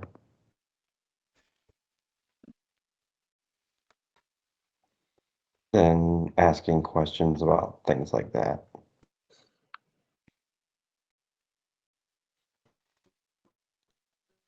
Okay, so Jason, I think the airship is probably within range of them now. Okay. And that's for you, Mike, and you, Angelica, since you're the three on the ship.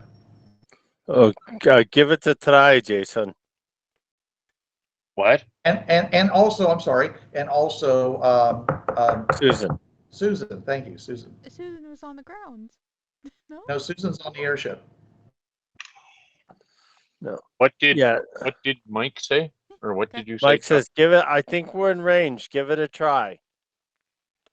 I'm kind of trying to keep this thing from crashing. You talk to him. Okay.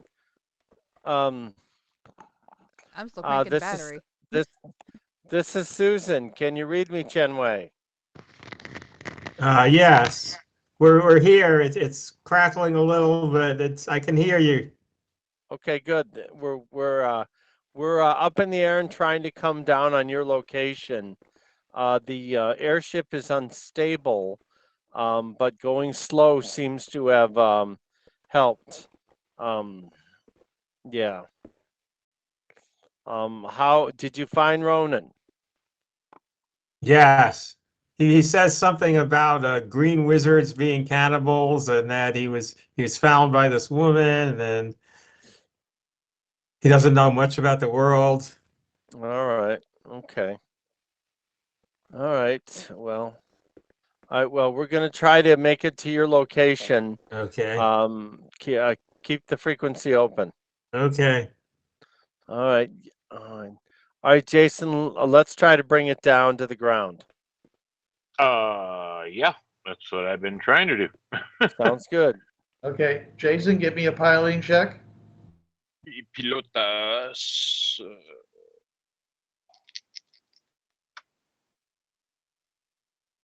7.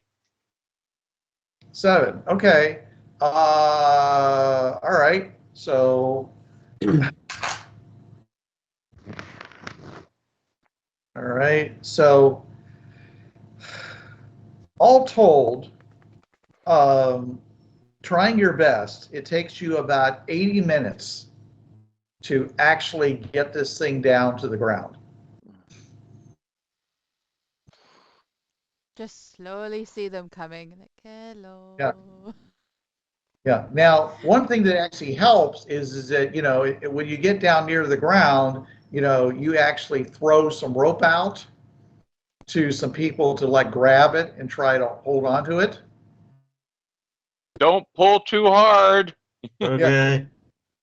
Well, actually, all right. Of course, as soon as the weight, as soon as the ropes hit the ground, okay, the weight, that part of the rope is no longer pulling on the airship, and the airship jumps up. Oh, geez. Oh wow. Okay.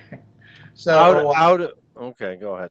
Yeah. So I'm just saying is that you grabbing onto it, it's going to go in a kind of up and down, and you can slowly, if you stop moving, you just let it float there and slowly move it down. But every time, the closer you get to the ground, the more it wants to pull upwards, and you have to keep adjusting, the weight. Right. Because basically, the more rope is on the ground, the more lift the airship has. Mm-hmm. Because it's not lifting that weight of the rope. Oh, okay. All right. Heavy ropes. They're not that heavy. That's why this is so. That's very strange. So touchy. Yeah, sure. This is so touchy. Anyways, like I said, so it all in all, it takes about it takes about 80 minutes for you actually to land to get this thing down to travel the 5 miles to get us all the way down to the ground. Actually getting over top of it, but you have to kind of circle and stuff like that. And you're aiming like pretty much straight down, trying to adjust it. And all righty. I'm just saying it's a pain. You're like, it's like I said, this thing steers like a cow, and that's not the understanding you had from the spiders. You were expecting this thing to just be like great, Now the one thing you didn't use was the JADO units on the back to force it down to the ground real fast or something like that. So, well, yeah, because we didn't want to impact like a bug on a windscreen. I understand that. I'm just telling you that the JADO units have not been used yet. Yeah. So, all right. Anyway, all right. So, okay. Once we're on terra firma, pound some stakes into the ground and try yes, we're going to tie off the. Good. The good news is that there doesn't seem to be much wind at all. I mean, at this point, it's just fitful breezes. Right. Yeah. So we'll use a number of lengths of rope to tie it to the ground. Okay. Auger. We could tie it to the dragon. Or we just could tie it to Susan and she could carry it like a balloon.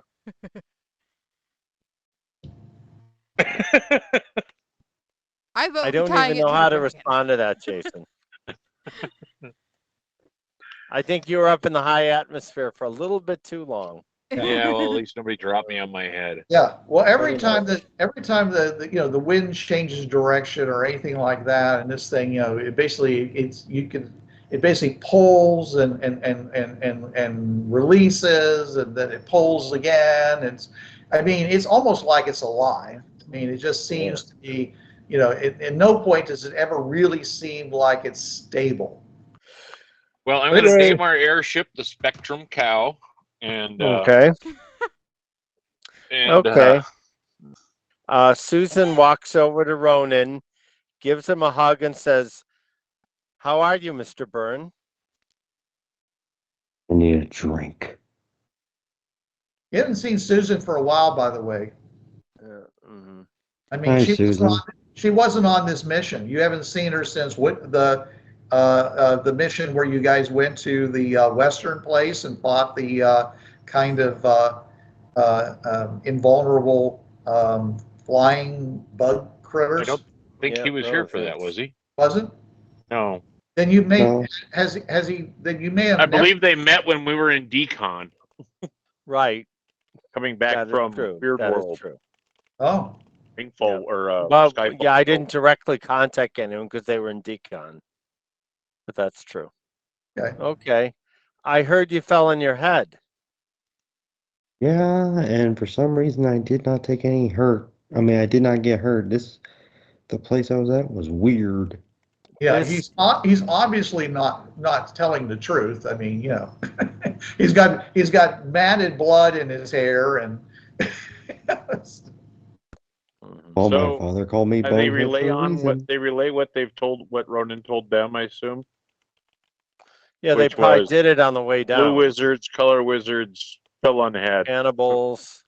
Yeah. Okay. Dogs and cats living together, mass hysteria. And a girl.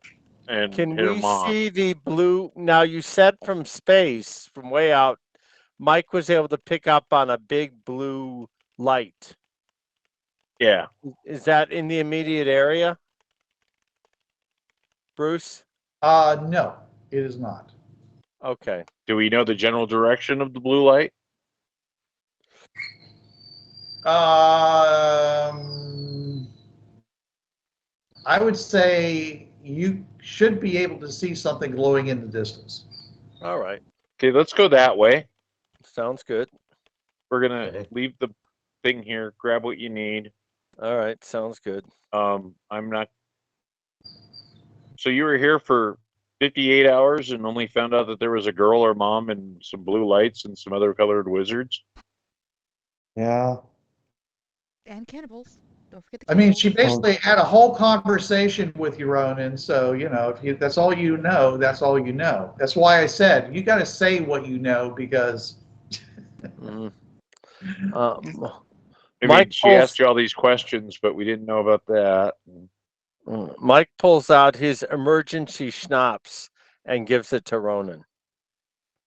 Emergency schnapps. Angelica's just gonna look at you like, what? Okay, so gather up gear. Proceed to head out towards the blue. Are you gonna leave? Are you gonna leave the airship here? Yes. Okay. It's too hard to control. I could drag it along. I assume we're far enough away from the green wizard that we may not have to worry about it, and it's so damn dark nobody can see it anyway. So, Mike quotes Star Trek. Everyone remember where we parked. Remember what I mentioned about the fact that the direction toward Ronan was on the other side. It was toward the pillar and probably on the other side of the pillar. So right. The green area and the blue area are probably diametrically opposed to each other. Right. So how far away is Ronan from the blue area then? Well, Ronan, are you in the blue area right now? I don't think we are. I'm not talking about the enclave. I'm talking about the blue area. Are you, or does that not make any sense with what he said to you? Maybe you need to explain to Ronan what you mean by the blue area. When you say blue area, what do you mean? Well, you said we saw a blue light off in the distance. So. Glowing blue area, Ronan. That sounds like the enclave. Yes, that is the enclave. They said that Age of the Blue Wizards was part of an enclave via color. Yeah. So, do you know who actually rules the world? Is it like all the wizards roll together? I do not think it is a one-world government.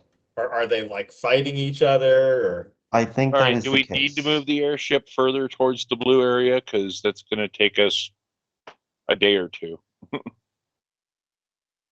So, Ronan, you know, kind of, that you've been jogging for about an hour or so, and you were jogging about 5 miles an hour, which is normal jogging rate.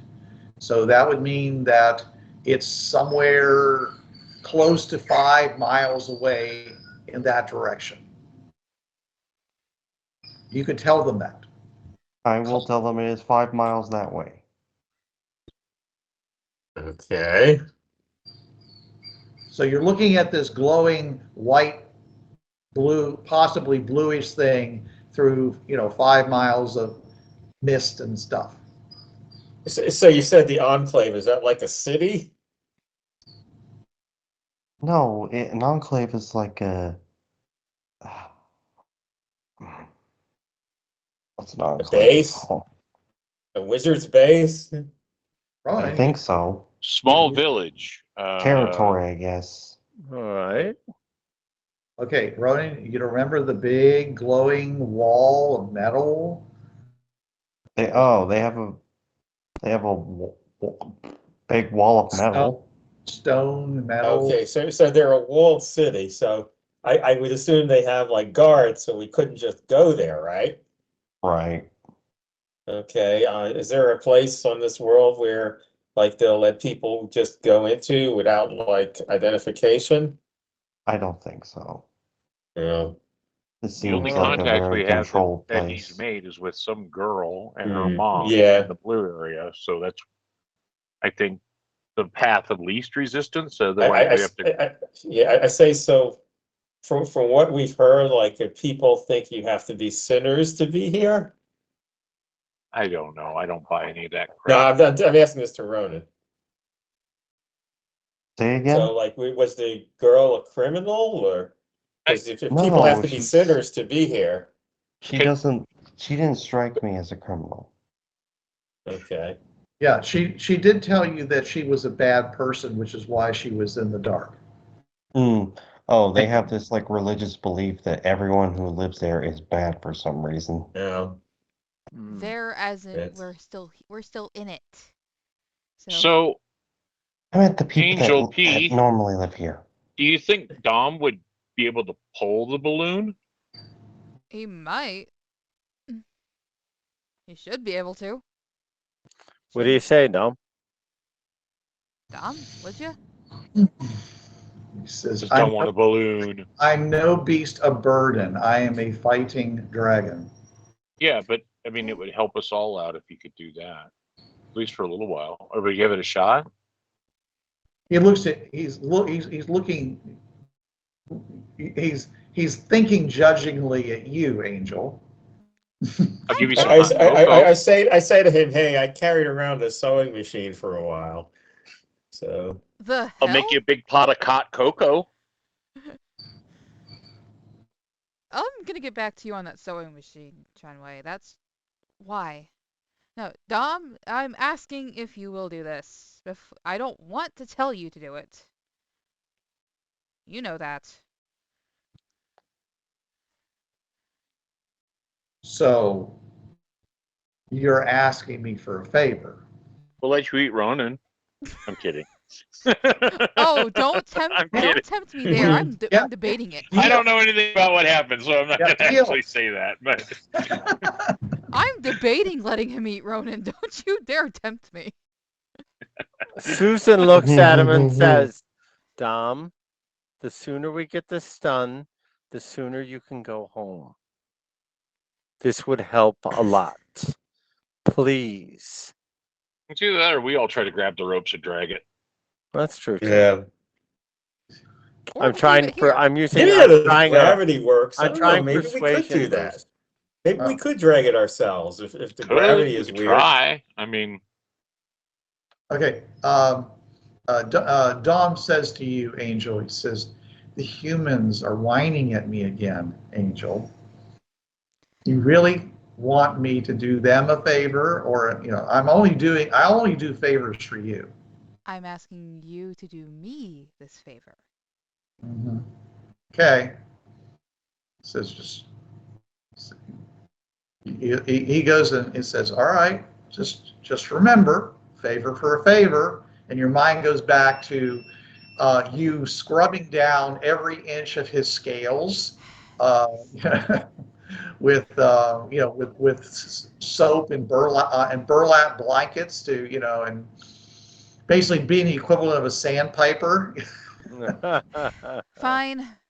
Clean I'll do all it. the nooks and crannies that he can't get to. just remember to ask us for a pressure washer before you leave. Yeah, that's a nice. He might really like that. Yeah. Okay, Fine. right. I'll do it when we get back. It's just fine. He goes Get all the over- equipment. You can build like one of those car washes. You can go through it in the little spinny things. Oh yeah, that's fine. All right, then. we hook up the balloon to Dom's saddle. So what do? Do you put turtle wax on Dom after you wash him? He's not a You turtle. guys don't know that discussion was in her mind and his, not yeah. You just He didn't you share just- that with you. You just outwardly see Angel Petrova just go, fine. Yeah. So that brings a whole new term to Dragon Ball Z. Mm-hmm. Right. Well, Susan looks at Angel Sorry. Petrova and says, "The next time I visit, I owe you a 5-pound bar of chocolate." Please. 5-pound block. so you tie. I assume you tie like the center line to Dom. Yep. Yeah. Up near the saddle where he's got, these things are all hooked in and screwed into his armor with, bolts and things like that. Okay. And I will continue to. I'll also pull on it. I mean, I'm not going to just make him do it all. But. Yeah. Now, I don't know what the lifting capacity of these ropes are. I mean, what the tension is, I have no idea. Yeah. Okay. So I'm just saying. All of us put together, and the balloon and the undercarriage, weigh less than Dom does. Yeah. Okay. But I'm not sure whether any of these ropes are designed to basically hold.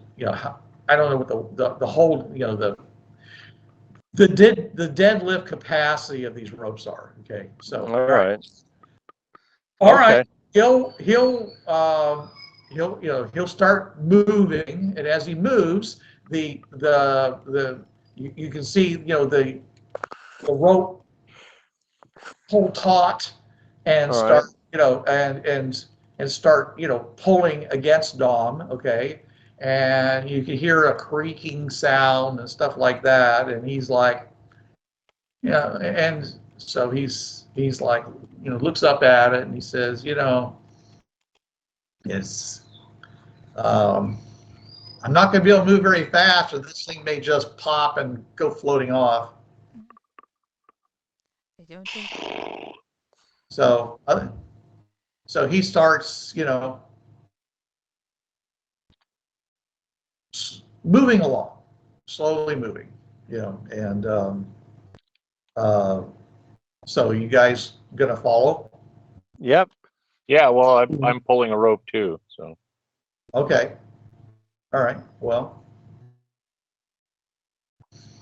All right. So, anyways, like I said, it's whenever he pulls, like suddenly, well, he's big enough that he can kind of ignore most of the terrain. So I'm just saying is that as long as he doesn't move too quickly, you're not going to get yanked up in the air too much. All right. Okay. So, anyways, because this, what'll happen is that you got enough slack that when he moves, then this thing's going to go and start lifting, and of course, immediately it's going to pull itself over top of him first before it puts a real strain on it. But I'm saying if he's over there holding on to it, then all of a sudden you're going to find yourself getting lifted up off the ground. Are we walking or riding in the gondola, Bruce? Who? The party. I don't think anybody is. No one said they're doing that. That's, it's right now. Like I said, it's just kind of, as far as I know, you guys are all walking on the ground, Okay. or you're riding on Dom. I don't know. I mean, okay, all right. If you guys want to get up into the airship, that means you got to do that whole trimming business and stuff. So a lot of fun. Yeah. Okay. All right. We'll just walk then. Okay. All right. Da-da-da-da-da-da. All right. So you guys start walking. Okay. So okay, Ronan. How do these people react to outsiders? Like, do they arrest you? Do they say you're bad people or you wouldn't have been sent here? They treated me like a guest. Is that just because you had a friend helping you, or do they generally treat people like guests? I was by myself most of the time, so You were always me. with Thora. You never saw anybody without Thora being with you. Susan takes a whiff of Ronan and says, "Looks like the ritual bathing was part of it too. You didn't smell this way in class." How someone he bathed smells? you with something really nice. Yeah, she made me take a shower with her. That was a bad Made you shower. Made you? Oh, that's funny. Yeah, the water was about 40 degrees. Well, that's 40 is nice. That's up to him. I'm just telling that to Ronan just to remind him. All right, okay. Shrinkage. You were both. It's one of the reasons that you fell asleep was because essentially you were suffering from minor hypothermia from bathing. Okay, so in general, do they require then strangers to have escorts, or? Yes. Oh, they do. For me. Okay, so what do we have to do? Do we have to go and say register ourselves or something? You'll have to go talk to them. I was simply the monkey or who was being led. They say, do this, monkey, and I'm like, okay. Okay, and what do they think of strangers at all? I mean, I know it was okay you didn't get into trouble because you had an escort, They tend to like visitors. Well, that's a good sign then. Okay, what do they use for money? What things are valuable here? They trade stuff. Stuff? Are you pulling that out of your ass, or do you actually know? They trade. They don't actually use money. Well, Okay. for this technological level of society, What kind of that stuff do definitely they makes trade? sense. I mean, I got some, IDET gold coins. Do I they don't take know. those? I didn't bother. I wasn't in the capacity to be trading stuff. All right. Yeah. Okay. As we get closer, the tower looms larger. Do we see patrols or guards or anything like that? Walls, the crystal, anything? Yeah. As you get closer, that white glow that you saw becomes more. You start seeing like a shade of blue down toward the bottom of the glow. Okay. Okay, and as you get even closer, you realize that what you're seeing, there seems to be some strange white, brilliant white light hanging up in the air, about 50 to 100 feet in the air, and then below that, there's like a 50-foot tall glowing wall that's pretty sizable. Wow. That's a big wall. It is. And there are, and there's apparently a big doorway at the bottom. Well, Okay. let's park the blimp and Now, hammer it back down. you're gonna park the blimp? Okay. Yeah. All right. I mean, if we can see the walls, then I'm gonna park the blimp. Okay. All right. Let me check something here.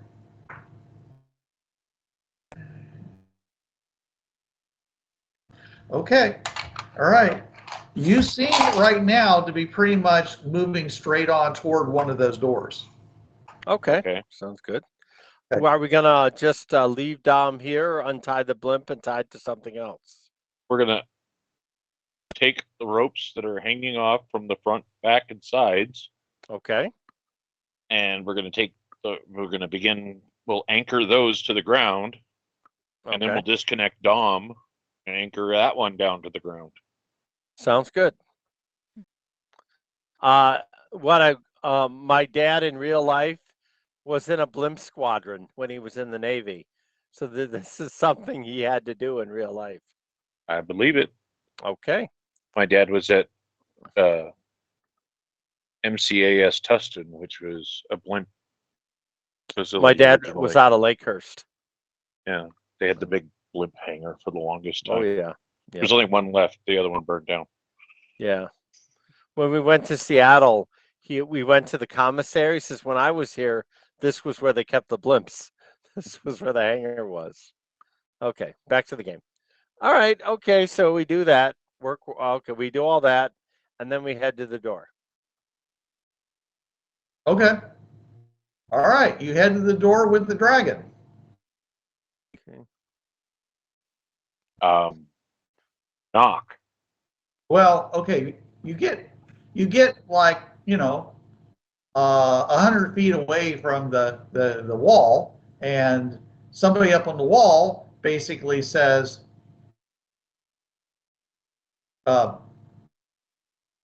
"Who are you? Announce your allegiance." I'll turn my flashlight on him. I yell out, IDET. Who dat? Who dat? IDET. Oh, jeez. Who that? Who dat? Okay. Jason, he fires at you. Oh, Why? fun. You just hit him with a ray. That's no. an action, sir. Uh-oh. Oh, so they don't like flashlights. Okay. It looks like you might be flat-footed. All right. Let me just toss. He got the drop on you. All right. That is, well. Did I hurt him with it? Okay. Is he hurting with a flashlight? Or? Who knows? Yeah. All right. He actually did this kind of like a reaction.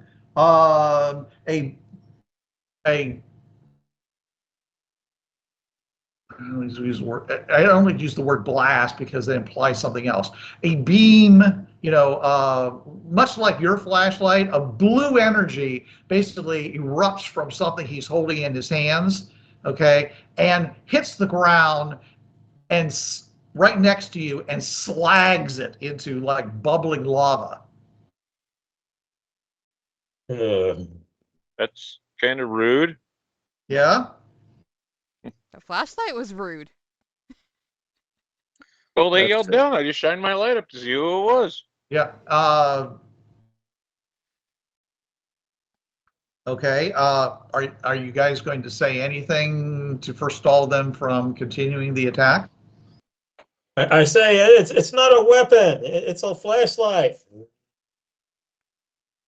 We come in peace. Shoot to kill. I don't say that. He said, someone goes and it's realigns it, getting a better aim at you now, and says, "Put all of your beam emitters on the ground now." Okay, sure. Put the flashlight on the ground. I'll set my flashlight down. Susan and Mike set their flashlights down. It's still on. It's just shining on the ground now. You could turn it off. I mean, well, I didn't think about that when he said put it on the ground now. Yeah. Okay, so you put it down on the ground, and so the light probably reflects off of the rock. Yeah, I mean it's not doing anything. Really, put your weapon. I mean, you're no harm. All right. One of the guys says, How are you doing that?" What? He says, "The light. The white it's light." It's a flashlight. It's a light. You don't have those here? They have candles. How do you see if you don't have light? Just a light. How do you see if you don't have light? Candles? I don't see any candles, do I? Do you have candles? Yes, of course we have candles. There's this huge glowing bright white light hanging in the sky behind them, up being held. At this point, you can see it's being held between these big towers, okay, that are probably about 10 stories tall. These cables that are glowing blue. All right. How do you make the glowing blue lights up there? The wizard grants his power to his people. He says, our methods are similar. Except we don't have a wizard. He says, "Shut up, Chenwei." He says, if they ask if you're a wizard, you say yes. Why would I do that? Just say yes and shut up. Guess what? Are you a wizard? We have devices that were made by wizards, in a manner of speaking. Susan recalls. Okay, Susan recalls the movie Oz the Great and Powerful, where Oz says there is one wizard, Thomas Edison, the Wizard of Menlo Park. Yeah, I've heard of him. So, in a manner of speaking, they are devices that were made by wizards. What? He says, and you are saying that this was made by a white wizard? Yeah. He was white, right? Yes. You are correct. The next 5 seconds are going to be critical. Okay. All right. So he's like, wait there. Do not move. We shall remain here. I must speak with my superiors. Okay. That'd be great. Susan on the sub vocal. I've forgotten how perilous these missions are. Right. Oh yeah. Damn it. And we show up somewhere, they try to kill us. I mean, that's yeah. I'm glad after this I'm going back to teaching. Oh. I would rather be on the front lines of war. Well, at least they're all they can do is shoot catapults at you. That's true. I can relate to that, Angel. Having Nicholas and Ronan in my class was similar to war.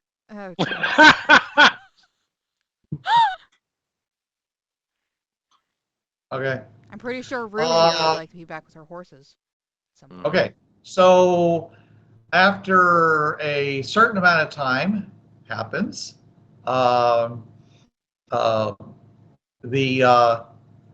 suddenly you notice, well, people start pointing, and up in the sky you see a glowing blue airship, and it's glowing blue all around it with all kinds of amazing Tron-like lines and stuff all over Holy it. Okay? cow! And it seems to have some pretty impressive looking turrets on it also. It's the user. Oh shit. And, and it starts lowering itself down, okay? And it lands. No, he's got much better control over his airship than we do. Oh yeah, this thing moves very, very nice, okay? And Yeah. lands, and a door opens, okay? Mhm. And Not out of the aft hole. and inside comes out these be-weaponed, armored, glowy armored, I can't think of the name. Sadowski shock troops come running out of this, and they surround you, okay? And this guy wearing, again, glowing armor and a visor and things like that comes out and says, and speaks with a obviously amplified voice and he says, the Blue Wizard commands you to, approach, has graciously granted you an audience. He says, enter the airship. Can I get my flashlight? Yeah, I get my. Yeah, we get our flashlights. They're not on. Okay. And we follow the guy. All right. And follow. I look over at Mike and I say, "We're off to see the wizard." The wonderful Wizard of Oz. Angel, all right. Angel face palms. Fucking hell. So is this the girl you met? You can't even tell gender in these outfits. Well, the description Ronan gave was girl, so I'm like, is this the girl you met? Right. Okay, so not be asleep. You all get on the ship, and it's large enough that even Dom can get on. By the way. Nah, Holy A big blue box. It's bigger on the inside than it is on the outside. Yikes! This is obviously some kind of major league assault personnel cargo ship. I mean, this is basically the equivalent of, like, say, a destroyer. Okay, ours is like a dinghy. Theirs is like a destroyer. So wow. Yeah. All right. And so you all get on, and you see that you are essentially all alone in this large cargo bay, but they do have turrets inside that are pointing at you. Okay. Now that's something you don't see every day. Yeah. Not the really big ones that were on the outside, but smaller ones. Okay, but still pointing at you. The door closes, and and you hear he says, you may experience some discomfort upon liftoff. He Not says, a surprise. do not be alarmed. It is normal. Okay. At which point, you essentially get this very strong feeling of nausea that happens. Okay, you're expecting to feel everything glows a deep blue at this point. You're expecting to feel like crushed down onto the pit by acceleration, but instead you feel lighter. I gotta pee. And yeah, it's like yeah. Everybody, give me a You want vigor spirit? Check. Everybody, give me a vigor check. All right. Okay. Mike. Okay, so welcome to the heart. I Benny this. I'm gonna Benny that for Angelica. Oh, that's a nice one for Mike. Mike's doing okay. Okay. 14. I'm typing this in chat. 14. And you want me to roll for Dom a little bit bigger. Yes, please. Okay. Shit. So Benny it's went gonna number take me a 1. second. Okay, that's a 10. Okay, 13. Versus a D8. Okay. Okay.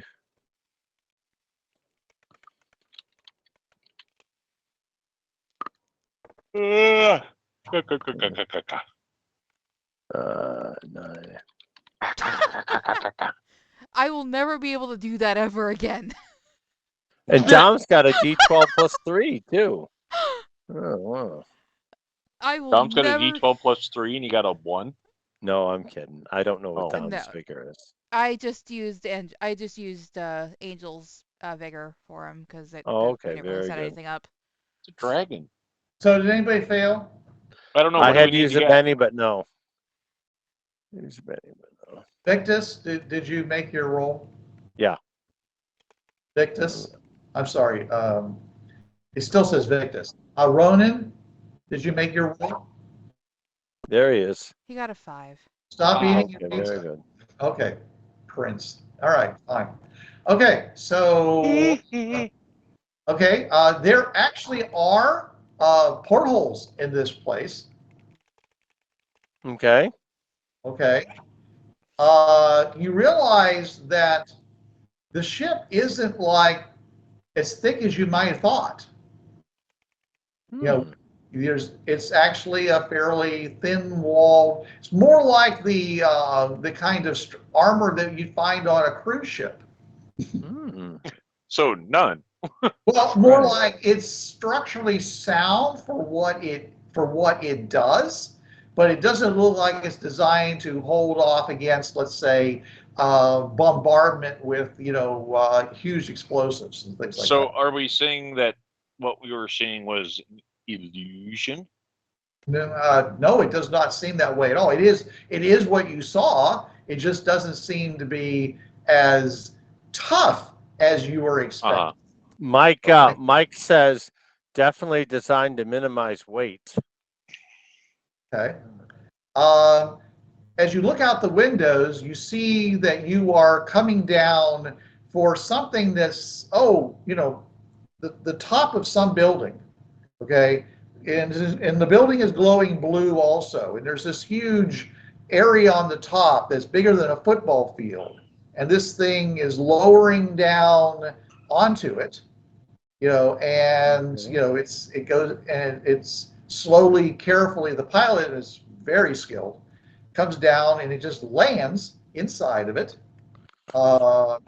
And as you come down, you see that there is basically this big wide area, and then there's like a balcony that's filled with people all around it, okay, wow, on the edges, okay, and there's light in here too, okay, but the light seems to be coming from great glowing pieces of metal and such, okay. It seems to be glowing more of a reddish color than anything else, like a piece of metal that's been heated up to like almost melting in a forge.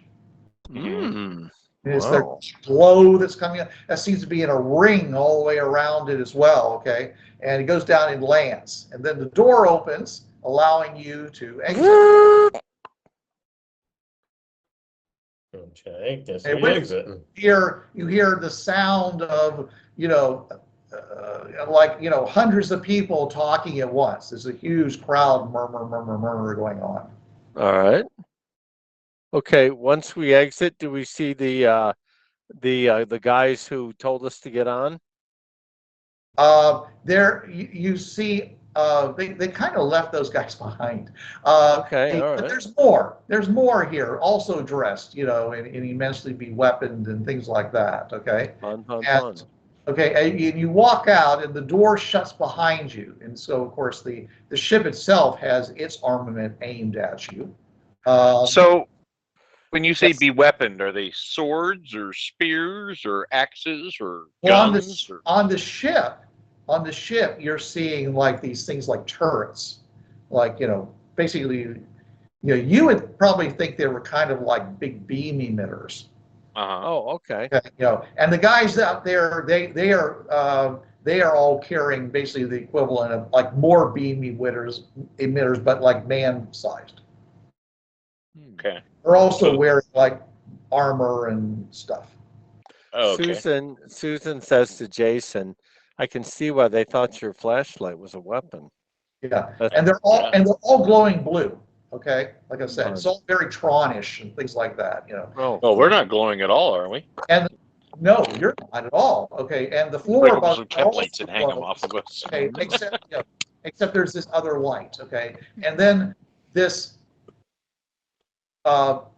basically a part of the floor basically opens up, and this thing like a cowl, a shell, basically rises up on top of this huge pillar of stone, and rises up and stops about 5 stories up. And everybody's like, and you hear people saying, "Oh, hail the wizard," and so forth. Okay, and stuff like that. Ronan, give me a notice check.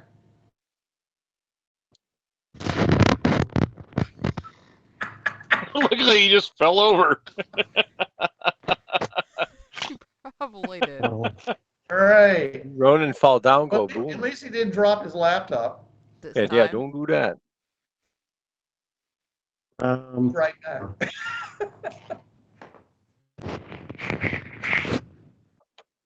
A 4. Okay. Yeah. Okay, that's not good enough. Too bad. You want to Benny that and try again? Yes. Okay.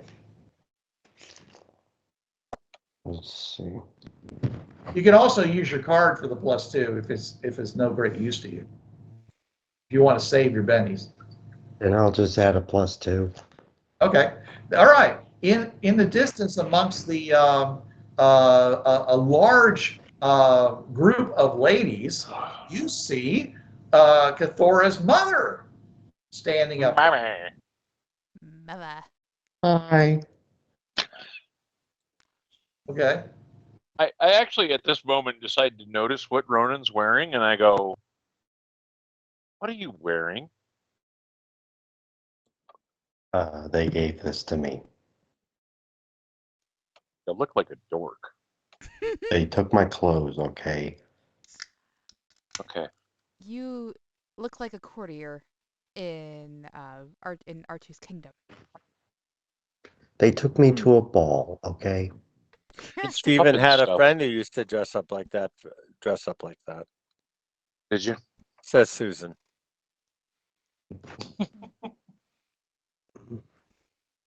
So, Anyway, who's your friend okay. over there? Anyways, the cowl rotates back, displaying this gorgeous. I swear to God, you said cow, and Cow? I was like, I thought it was cow too. rises up on a pillar. L. You're literally right down for the people who are confused. Okay. Cow? Cow. Owl. There's not a calf of gold on the top of this pillar. I was thinking there was, yeah. Baby blue no. light. Yeah. And that could be bad too, because that's how they used to torture and kill people, by putting them beside them and laying them from the bottom and making them very Toasty. Anyway.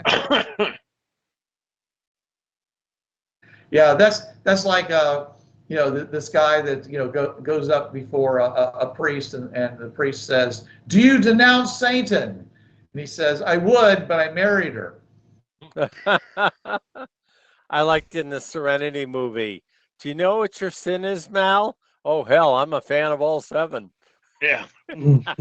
All right. Anyways, okay. He's he basically is standing there. Okay, and then as he's standing there, okay, he starts growing taller and taller and taller until he's really tall. And he then steps down off of the pillar, okay, and stands over you. Oh, wow. I lean over to Angel P and then go, "You think he's compensating for something?" Angel. Is he bigger than a Won't you ask dragon? him? Angel's covers Much bigger than the dragon. The dragon's not 5 stories tall. Yeah, I think this is. I'm like, okay, neat projection effects. I can see up your skirt.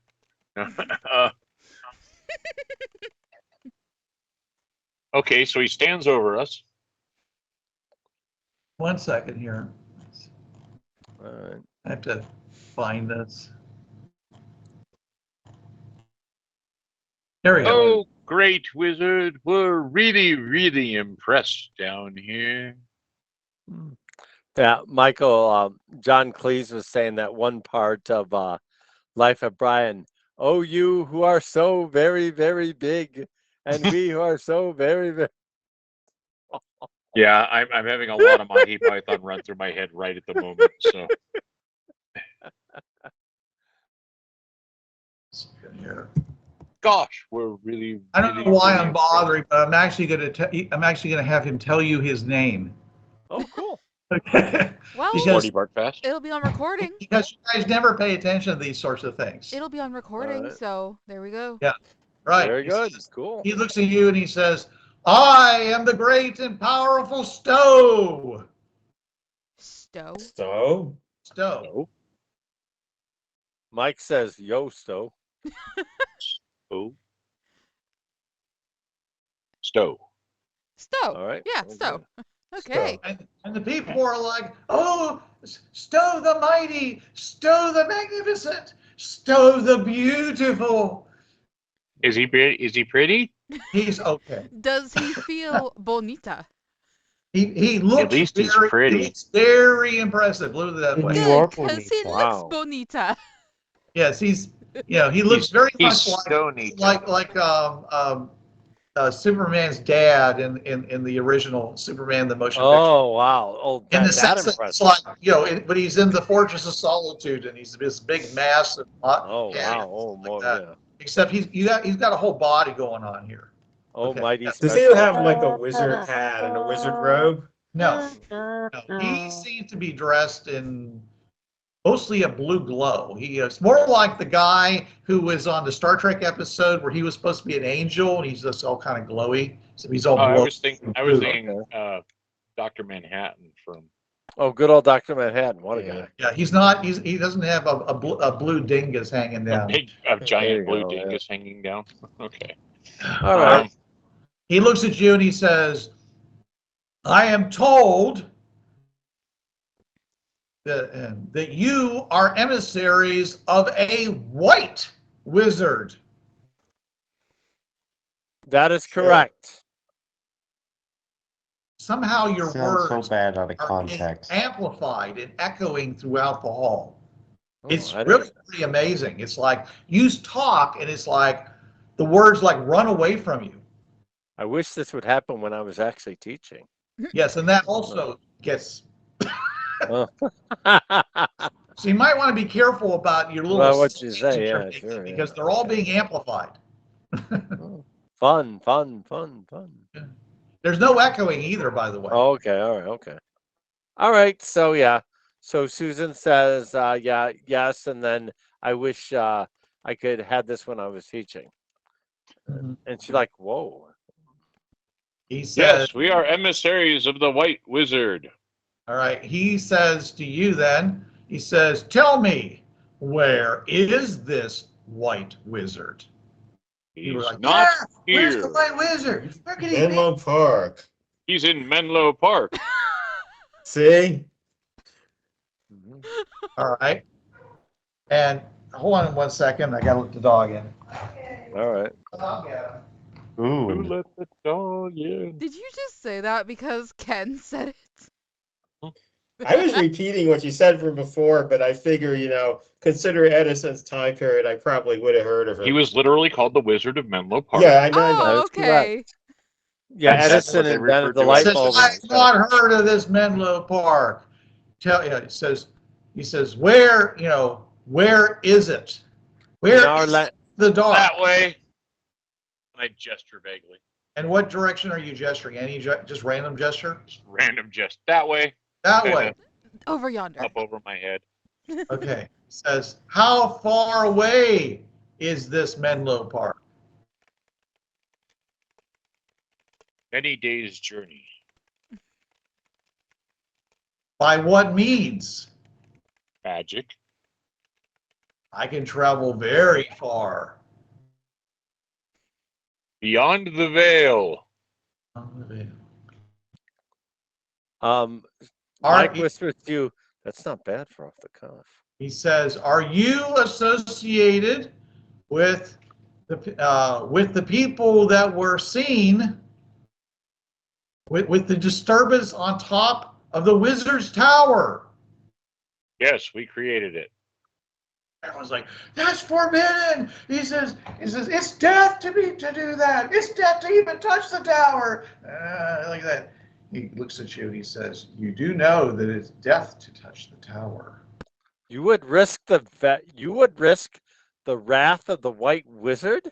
I would risk the wrath of any wizard. I fear no other wizard. Cheer, cheer, cheer. Then you are a fool. Ooh. Okay, And Susan does say that. Oh. Yeah. But the White Wizard does come with an offer of peace and good fortune. Agreed, yes. Yeah. Unfortunately, that trifling Green Wizard's tower happened to be under where we decided to enter your realm. Yeah. By the way, the wizard basically, makes a quick gesture, and Susan, you are enveloped in blue energy and essentially are completely immobile. Looks like we're going to need a new Susan. Oh, yeah. Can I still hear and see? You can still hear and see, but I'd say you can still see. I don't think you can hear. No sound, can come from you. Copy that. Okay, no problem. Basically, he's muted you. I apologize. My warrior speaks hastily. Huh. Mute button. Warriors do that. You know how they are. I am not, he says, you are fortunate because I am not Dread, the Green Wizard, who would already be munching upon your bones. Oh, he has tried and failed. That's As good. we defeated his forces at the foot of his tower. You did? Yes. How many forces did you defeat? Well, they were kind of hard to see, but a number of them. How many do you think you ate? I looked over at Dom. Sure. He laughs. He says, "Oh, the audacity." He says, "Well," he says, "then you have been definitely marked for death by the Green Wizard." Not the first time, but yeah. Yes, and no doubt all the other wizards have marked you for death for having touched the tower. I've been marked for death multiple times. I could throw myself in with that, but out of curiosity, though, why would we be marked for death? Because you touched the tower. You touched the Green Wizard's tower, the place from which the energy from the Protector comes and grants us all the ability and power that exists in the dark. So the Green Wizard gives you all your power? No, the Protector does. So the tower doesn't belong to the Green Wizard then? No, it belongs to all of us, and therefore no non-wizard can ever touch it. Oh, well, we are all wizards, though. No, you are not a wizard. I can tell you're not a wizard. Well, you may have objects that your wizard has granted to you, as do my soldiers, as do my people, as do everyone in my realm. But you are not a wizard. Our wizard granted me the ability to speak to a dragon. And I'm patting Dom on the side. So you are familiar. Says, so you are familiar with Lysira then? The dragon wizard? No, the white wizard. Hey, you hear that, Dom? There's a dragon wizard. Cool. I do not know this Lysira.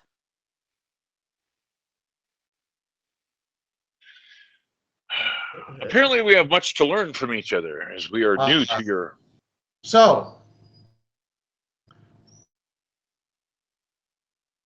he says, I am feeling uncharacteristically generous.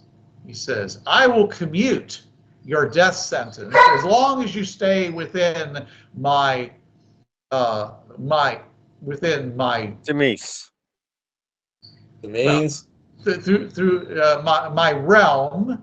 For only there can I provide you with adequate protection against another wizard. But also, as long as you continue to give me information about this white wizard of which you speak. So, he says, I guess the first thing to do would be to ask you, he says, have you received injuries from your encounter with the agents of the Green Wizard? Mike points to Dom. Wizard. Go ahead. Micah points to Dom. He says your minion has your pet. My pet. I do not mean to speak out of turn, but he does not like being called a pet. He is an equal to us. Angel is noticeably standing more or less defensively next to Dom. So like, yeah, no, not a pet, my partner. Dom's saying, I so wish I had my ability to breathe fire right now. So do I. Yes. Yeah, we'll need another blue wizard. Okay, here he is. The new blue wizard is the dragon. We have. He goes and says, so your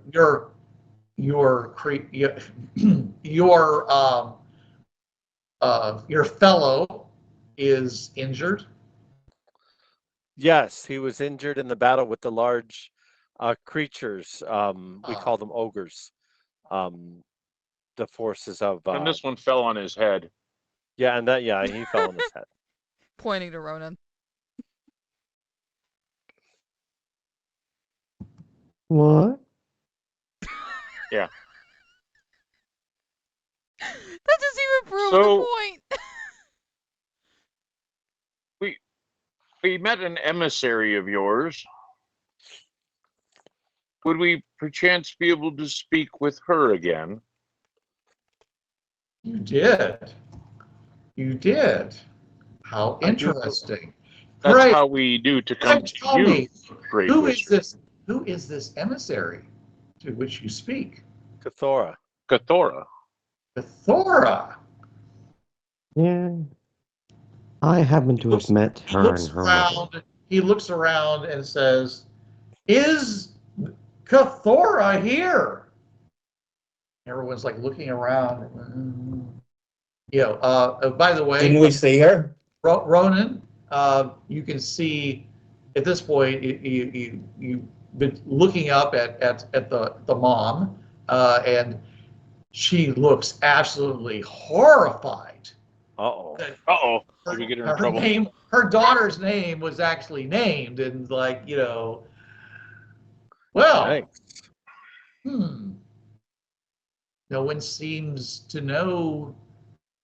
one here seems to know who she is. And he says, well, we'll have to find her then. Oh no. At which point, like a whole line of soldiers basically does an about face and walks out of the room. I take it you're displeased with her actions? I don't know yet. It's interesting. It's rather presumptuous for someone to speak as a representative of me. I wouldn't say she was a representative per se, but that she did Didn't we? offer. Well, say you may have misspoke by saying emissary. I meant. Oh, so she didn't say she was speaking for me, correct? No, of course not. Oh, that's good. Well, she One may would never say they speak for a wizard. Well, only those who I authorize. Of course. Yeah. In that case, please use your words more carefully because,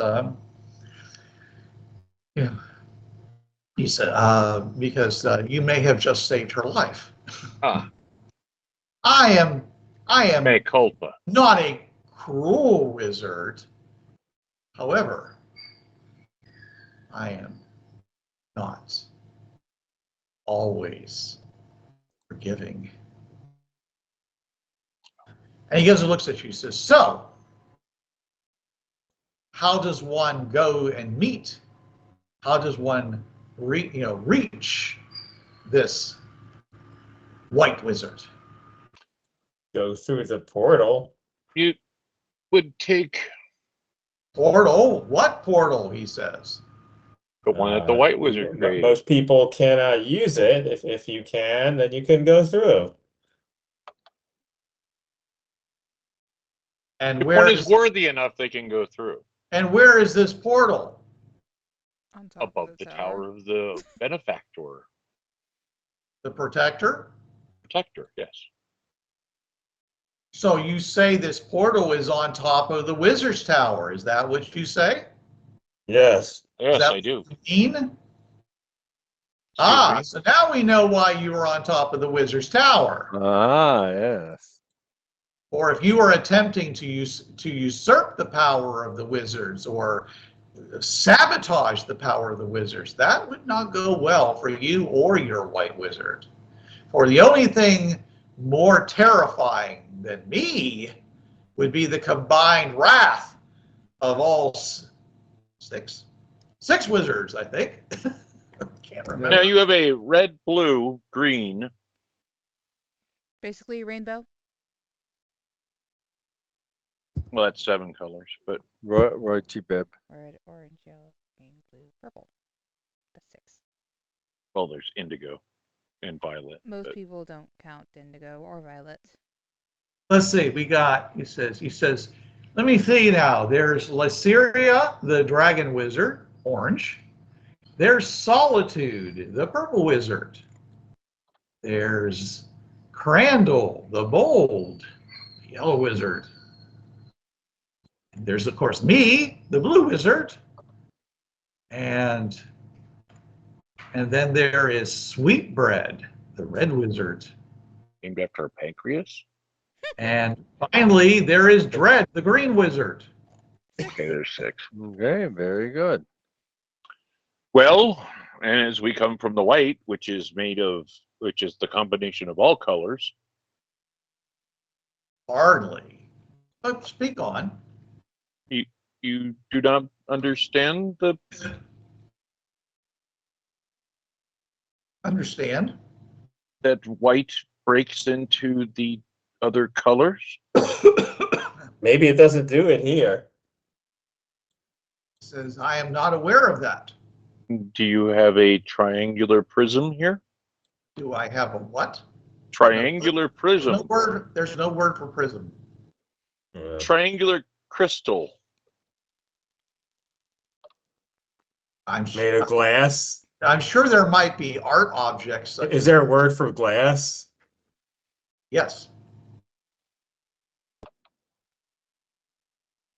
There are words for glass. What color is the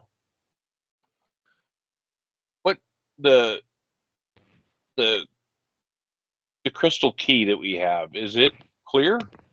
It's not clear. Oh. And I think it's brown. Brown. Okay. I could explain it to you, but it takes some... He says, if you are from the White Wizards, what gifts have you brought me?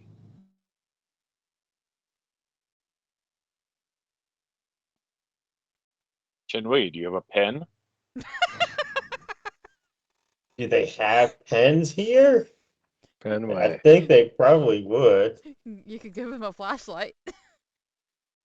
Oh yeah, sure. Yeah. Um, That worked last time too.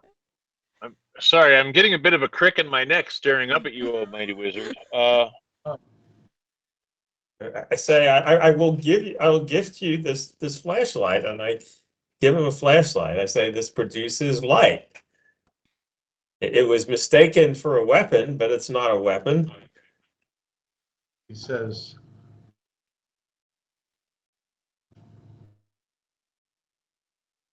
says, show how you activate it. I push on the crank, and beam of light comes out, assuming it works here, which it should, since the other one did.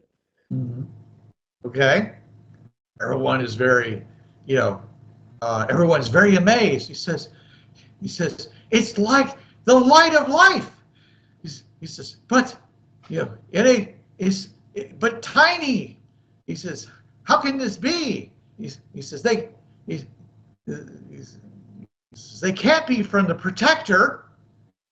And someone says, the White Wizard, could it be the protector? At which point he looks at that person, his eyes flash, and they literally erupt into flame. That's harsh. There will be no blasphemy here. No one who claims to be the protector. He says, there may be someone who claims to be the White Wizard, but there is no one here who claims to be from the protector. I guess it would depend on who the protector is. That is true. Can you tell us more of the protector? I could. Perhaps this would be a better conversation to have privately rather than at the cost of perhaps your adoring masses' lives. Perhaps over a meal. Or a beverage. Aha. Yes. Our customs are obviously quite different. Well, you're currently basically standing in the king's court, essentially. You haven't been offered hospitality yet. And he looks at you and he says, do you have any other gifts? I'm not sure what would tantalize such an immaculate being as yourself. He says, if you are from the White Wizard, of course he's given you things to gifts to give to me. Whatever he's given you to give to me, that's what you should give. Oh, the gift of the gift of the light is from the White Wizard to you. It is we know this. I think he wants us. I say in English. I think he wants other stuff. Yeah, I have. Second. Yeah, there was only one Does he left, believe that, Bruce? That was my piece. Oh. Well, if we speak in English, I don't know if he'd be able to understand us. So. Well, I said that in English because I didn't want him to understand. Right. All right. Yeah. He says apparently all you have is a flashlight to offer him. I say he wants other stuff. You better think of something. Mm-hmm. Okay, someone wearing robes and looking rather official goes over and pulls out a metal tray, and says, place the gift upon this tray. I put the flashlight on the tray. Okay, and by the way, is it still on? No. Okay, and he takes. You have to crank it. So. Well, you push a button, you crank it to charge it, and then you push the button to use it. Correct. All right. I can place. Okay. Let's see, I don't know. I don't have a lot on me. No, I don't either. I'll pull my flask out. I don't know if he drinks. I'll set it on there, and a handful of chemlites. Okay. Maybe you can. Maybe we have like some food he hasn't heard of.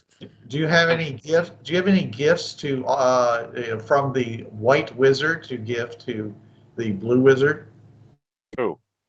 Ronan. He's wearing a dress. I mean, No, he's not. oh, I thought he was wearing a. He's wearing the tights underneath the dress. Right. He's wearing the dress. And a vest and a jacket over top of that, you know, and his shoes with the little black pom poms on them. Tinkerbell. Okay, Ronan, are you writing something? He's muted. He's waving his hand. You're waving your hands. He's casting a spell. Hope not. Ooh. 1 second. Okay. Hold on. Okay. Brownie face. Lights off. Scary. Disappears. Like the shadow. Oh. The shadow knows. And there he goes. Then he leaves. Yes. Okay. Yes. The weed of crime bears Bitter fruit. Yeah. Crime That is was not one of my pay, the dad's shadow favorites. knows. And he's back. Hi. Hey. Welcome Stone? back, hon. Relocated Yeah, to the closet. nothing I could do. Like it, like you. Do you have anything that you wish to give as a gift from the white wizard to the blue wizard, Ronan?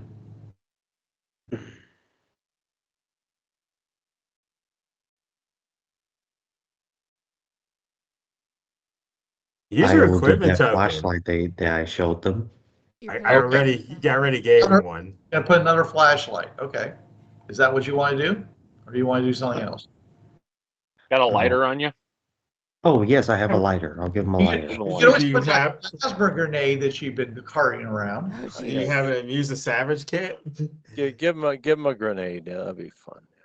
Give him the old cup and ball. Yeah, there you go. Lighter. Okay, lighter. Okay. You didn't really come prepared for gifts, I guess. No, you didn't know, I? it's No, not. no. Equipment token. There you go. Well, I mean, as long as he has the worst because he's literally wearing somebody else's clothes. Yeah. He only has what stuff he's managed to stuff in the inside pockets, such as they are. And just saying. So, anyways, what was that? Oh, so let me put this down. Flashlight.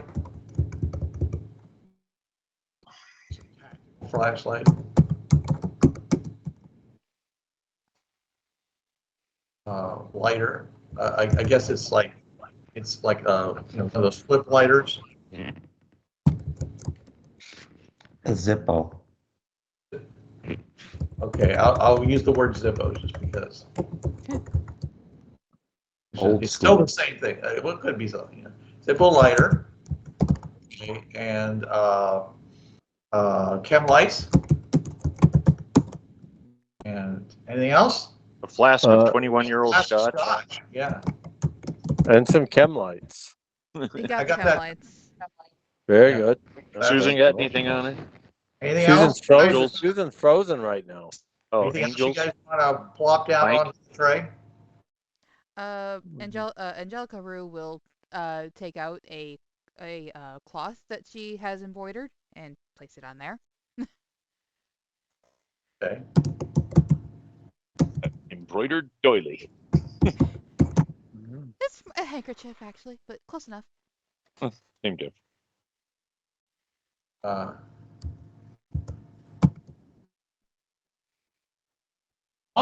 Starts doing something that you recognize because he's done it to you. He's regurgitating a fish from his belly. So in this case, it's more likely it's going to be somebody's arm because he hasn't eaten fish for a while, but he's giving you a couple gifts this way until you basically made him understand that you really didn't want, even if it's fresh, regurgitated fish. But he seems to be doing this thing that you know what he's doing. Maybe it'll be an ogre skull. That'd be cool. Yeah, that'd be real cool. All right, Okay. then. All right. Well, apparently she's not She's not doing anything about it. So yeah, he regurgitates up, and let me roll for it. Please be What the skull. chunk as it comes out? He basically regurgitates up a guy in plate armor's leg, basically an armored leg, which totally like, freaks out this guy because suddenly this nice big tray, gleamy, enameled, all that stuff, has this clang as an armored severed leg plops down onto it. I think at that point, right, Bishop starts laughing. On the plus side, there's no way I can top it doesn't have blood flowing out of it. That's been scraped out by now. So, but it is pretty gooey because he hasn't really had a chance to. He hasn't. Well, let's see. He hasn't really digested it yet. Petrova can't even pretend to not laugh at this. I'm so sorry. Yeah, I kind of lose it there. I'm like, okay, well, at least you offered something. I'm so sorry. Oh my god. Mike is stunned. Oh, that's rich. that's a smell too. Oh man. Yeah, it's got that. It's got that whole regurgitative smell to it. Oh god. Yeah. I pulled my canteen out of my belt and take a drink of water. Yeah, me too. Yeah. Boy, that's a smell that lingers in your mouth. Snow looks at that. You get his eyes used to it. and he starts laughing. He starts. Thank you. The audacity! And everyone starts. Oh yes, that's funny. Oh, it must be funny. He said, "You were so gracious, oh great Stowe, the Blue Wizard." And everyone's, I mean, it's obvious the entire place is filled with sick. So yeah, who are probably pretty terrified, especially after he fried that one. Yeah, well, it made a point. Yeah. Point made. Yeah, she's still burning, by the way. Anyone want to put that guy out? Yeah. No one dares. So, anyways, okay. So, well, that all right. So, anybody else have a little extra for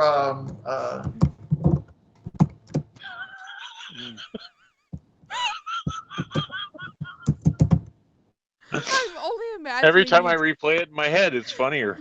Oh, it'll get funnier if you watch the video. Yeah.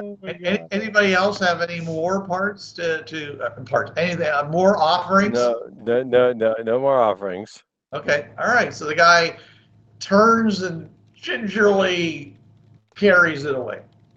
All right. At which point he says, "Well, I have one last question. What sin has the White Wizard committed for him to be here with us in the dark?" Curiosity. Interesting. I say in English, didn't he like steal people's inventions? Just their patents. So, theft. He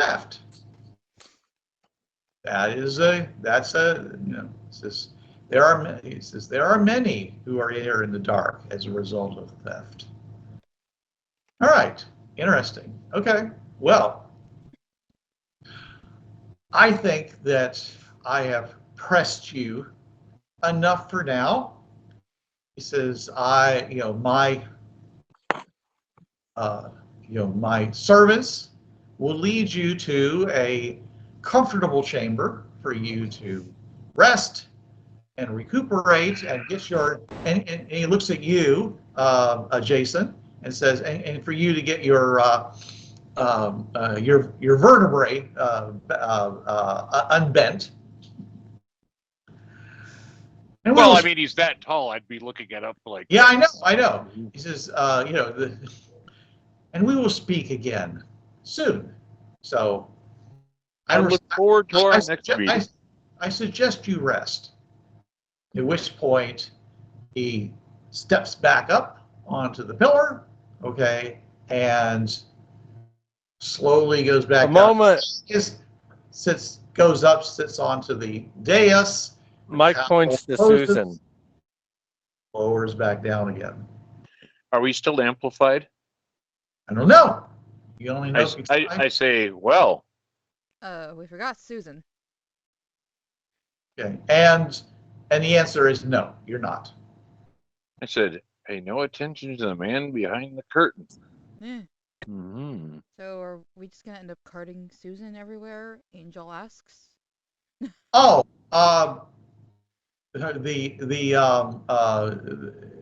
you wonder that for a second, and then the blue shimmers and disappears. Find the temper, right, little Mike? lady. And Mike, who's not there now. said, Yeah. Oh, there you are. I see. Okay, you were kind of over on the side. Of the Oh yeah, I was over on the side. Yeah. Okay. Yeah. That puts you directly behind my little window here for the. I couldn't see. Okay, yeah. So Susan can finally. I mean, I don't know what she's been saying. She might have been mouthing. She's been thinking. Yeah. Susan thought about using her telepathy, but she decided not to. Okay. But she did think about it. Yeah, you could have mouthed and said anything you wanted to, but nobody was hearing you. So. Right. So now you can say what you wish. Big blue dick. What did Dom barf? A leg. I'm pretty sure it was a leg. A leg. Okay. Yeah. You were all laughing. It was pretty fucking funny. Oh. I still find such things slightly disgusting. Oh, it was disgusting, but it was still funny. Just thinking about it, Petrova starts dying again. Yeah, your like American sense of disgusting humor. but funny. I'm not an American. Yeah. Hey, I'm a doctor. I've seen a lot worse. I would assume so. Smelled a lot worse too, but that was wow. You missed a stench. Oh, okay. Oh God. Oh. Hey, there might still be some residue. Oh man. And Dom, quick thinking there, buddy. Good job, my friend. So who leads us away? Okay, so a phalanx of these guys in the blue armor and such basically form a flying wedge around you.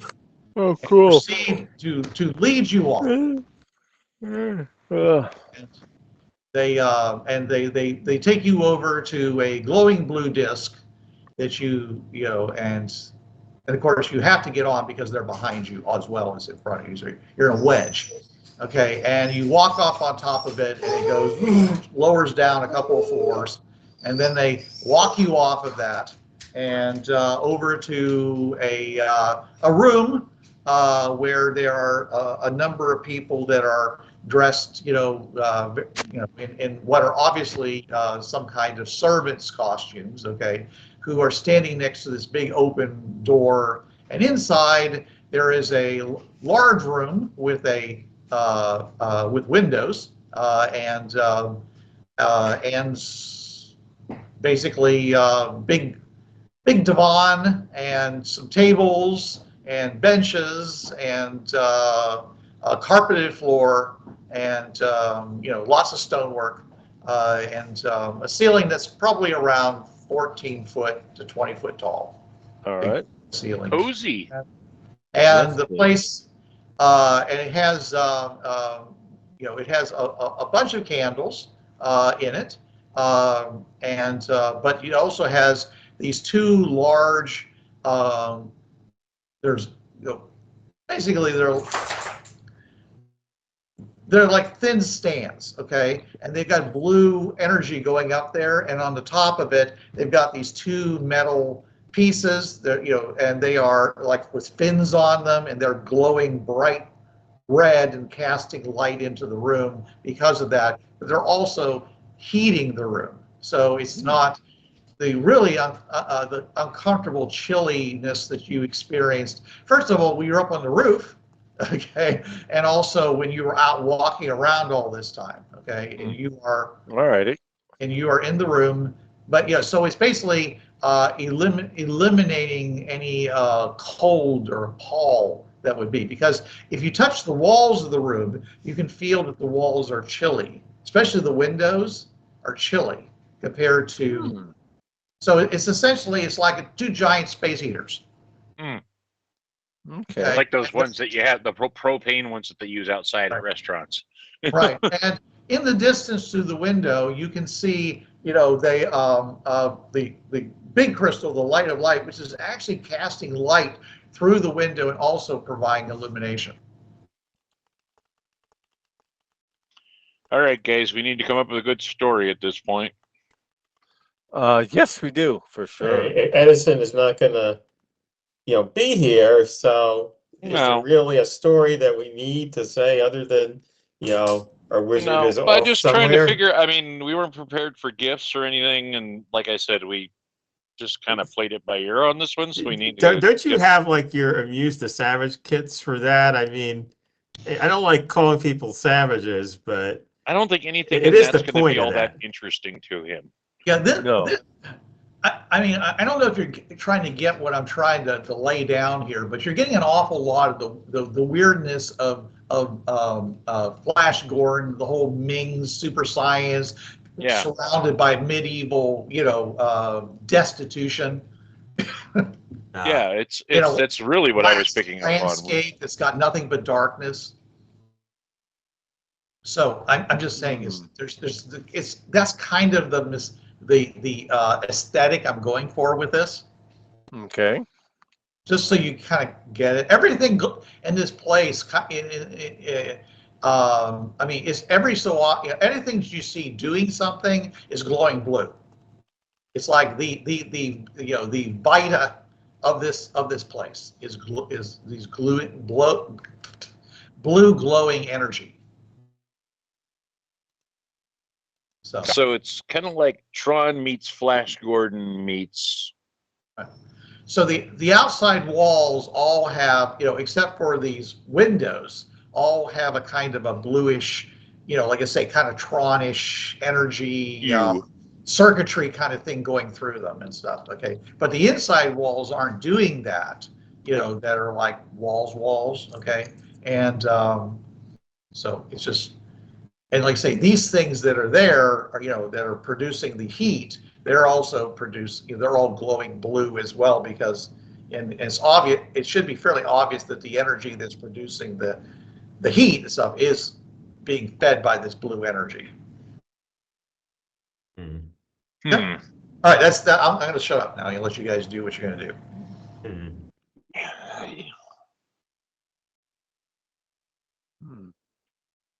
Mike says, I'm still curious why our airship didn't work and theirs does. Maybe because we don't have the blue energy. Our airship sort of works. So yes. Their airships were not dirigibles. And the balloon depends on like lift and gravity, right? And so something is funny about the gravity. And you didn't see like wings on these things, except maybe there might have been some control surfaces and such. Well, I think they're being controlled by the power that these people can manipulate. And apparently not everyone can manipulate it, only the individual given that ability. And if they're all here for sins, which that's the part that's hanging me up.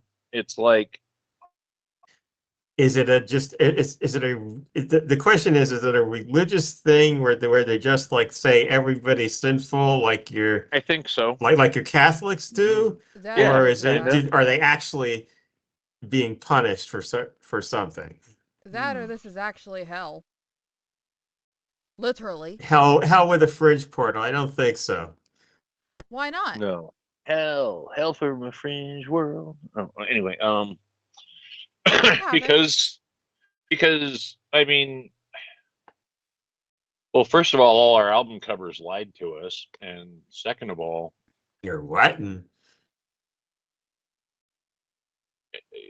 It doesn't make sense.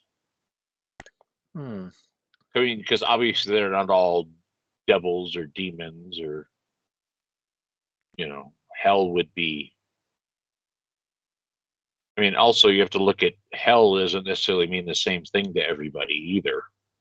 Right, but That's it sounds like Judeo-Christian. it looks like it's just a regular world where people have this religion which basically says we're sinners. Many religions are like that.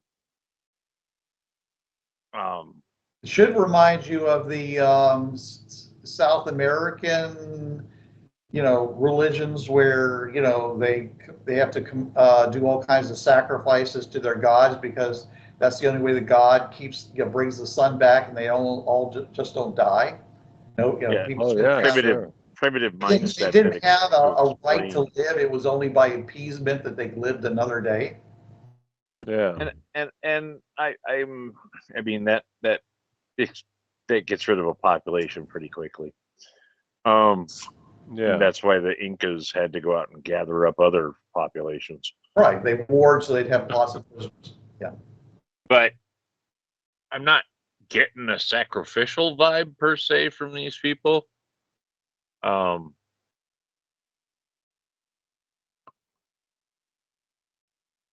And the base drive of all religion is control. So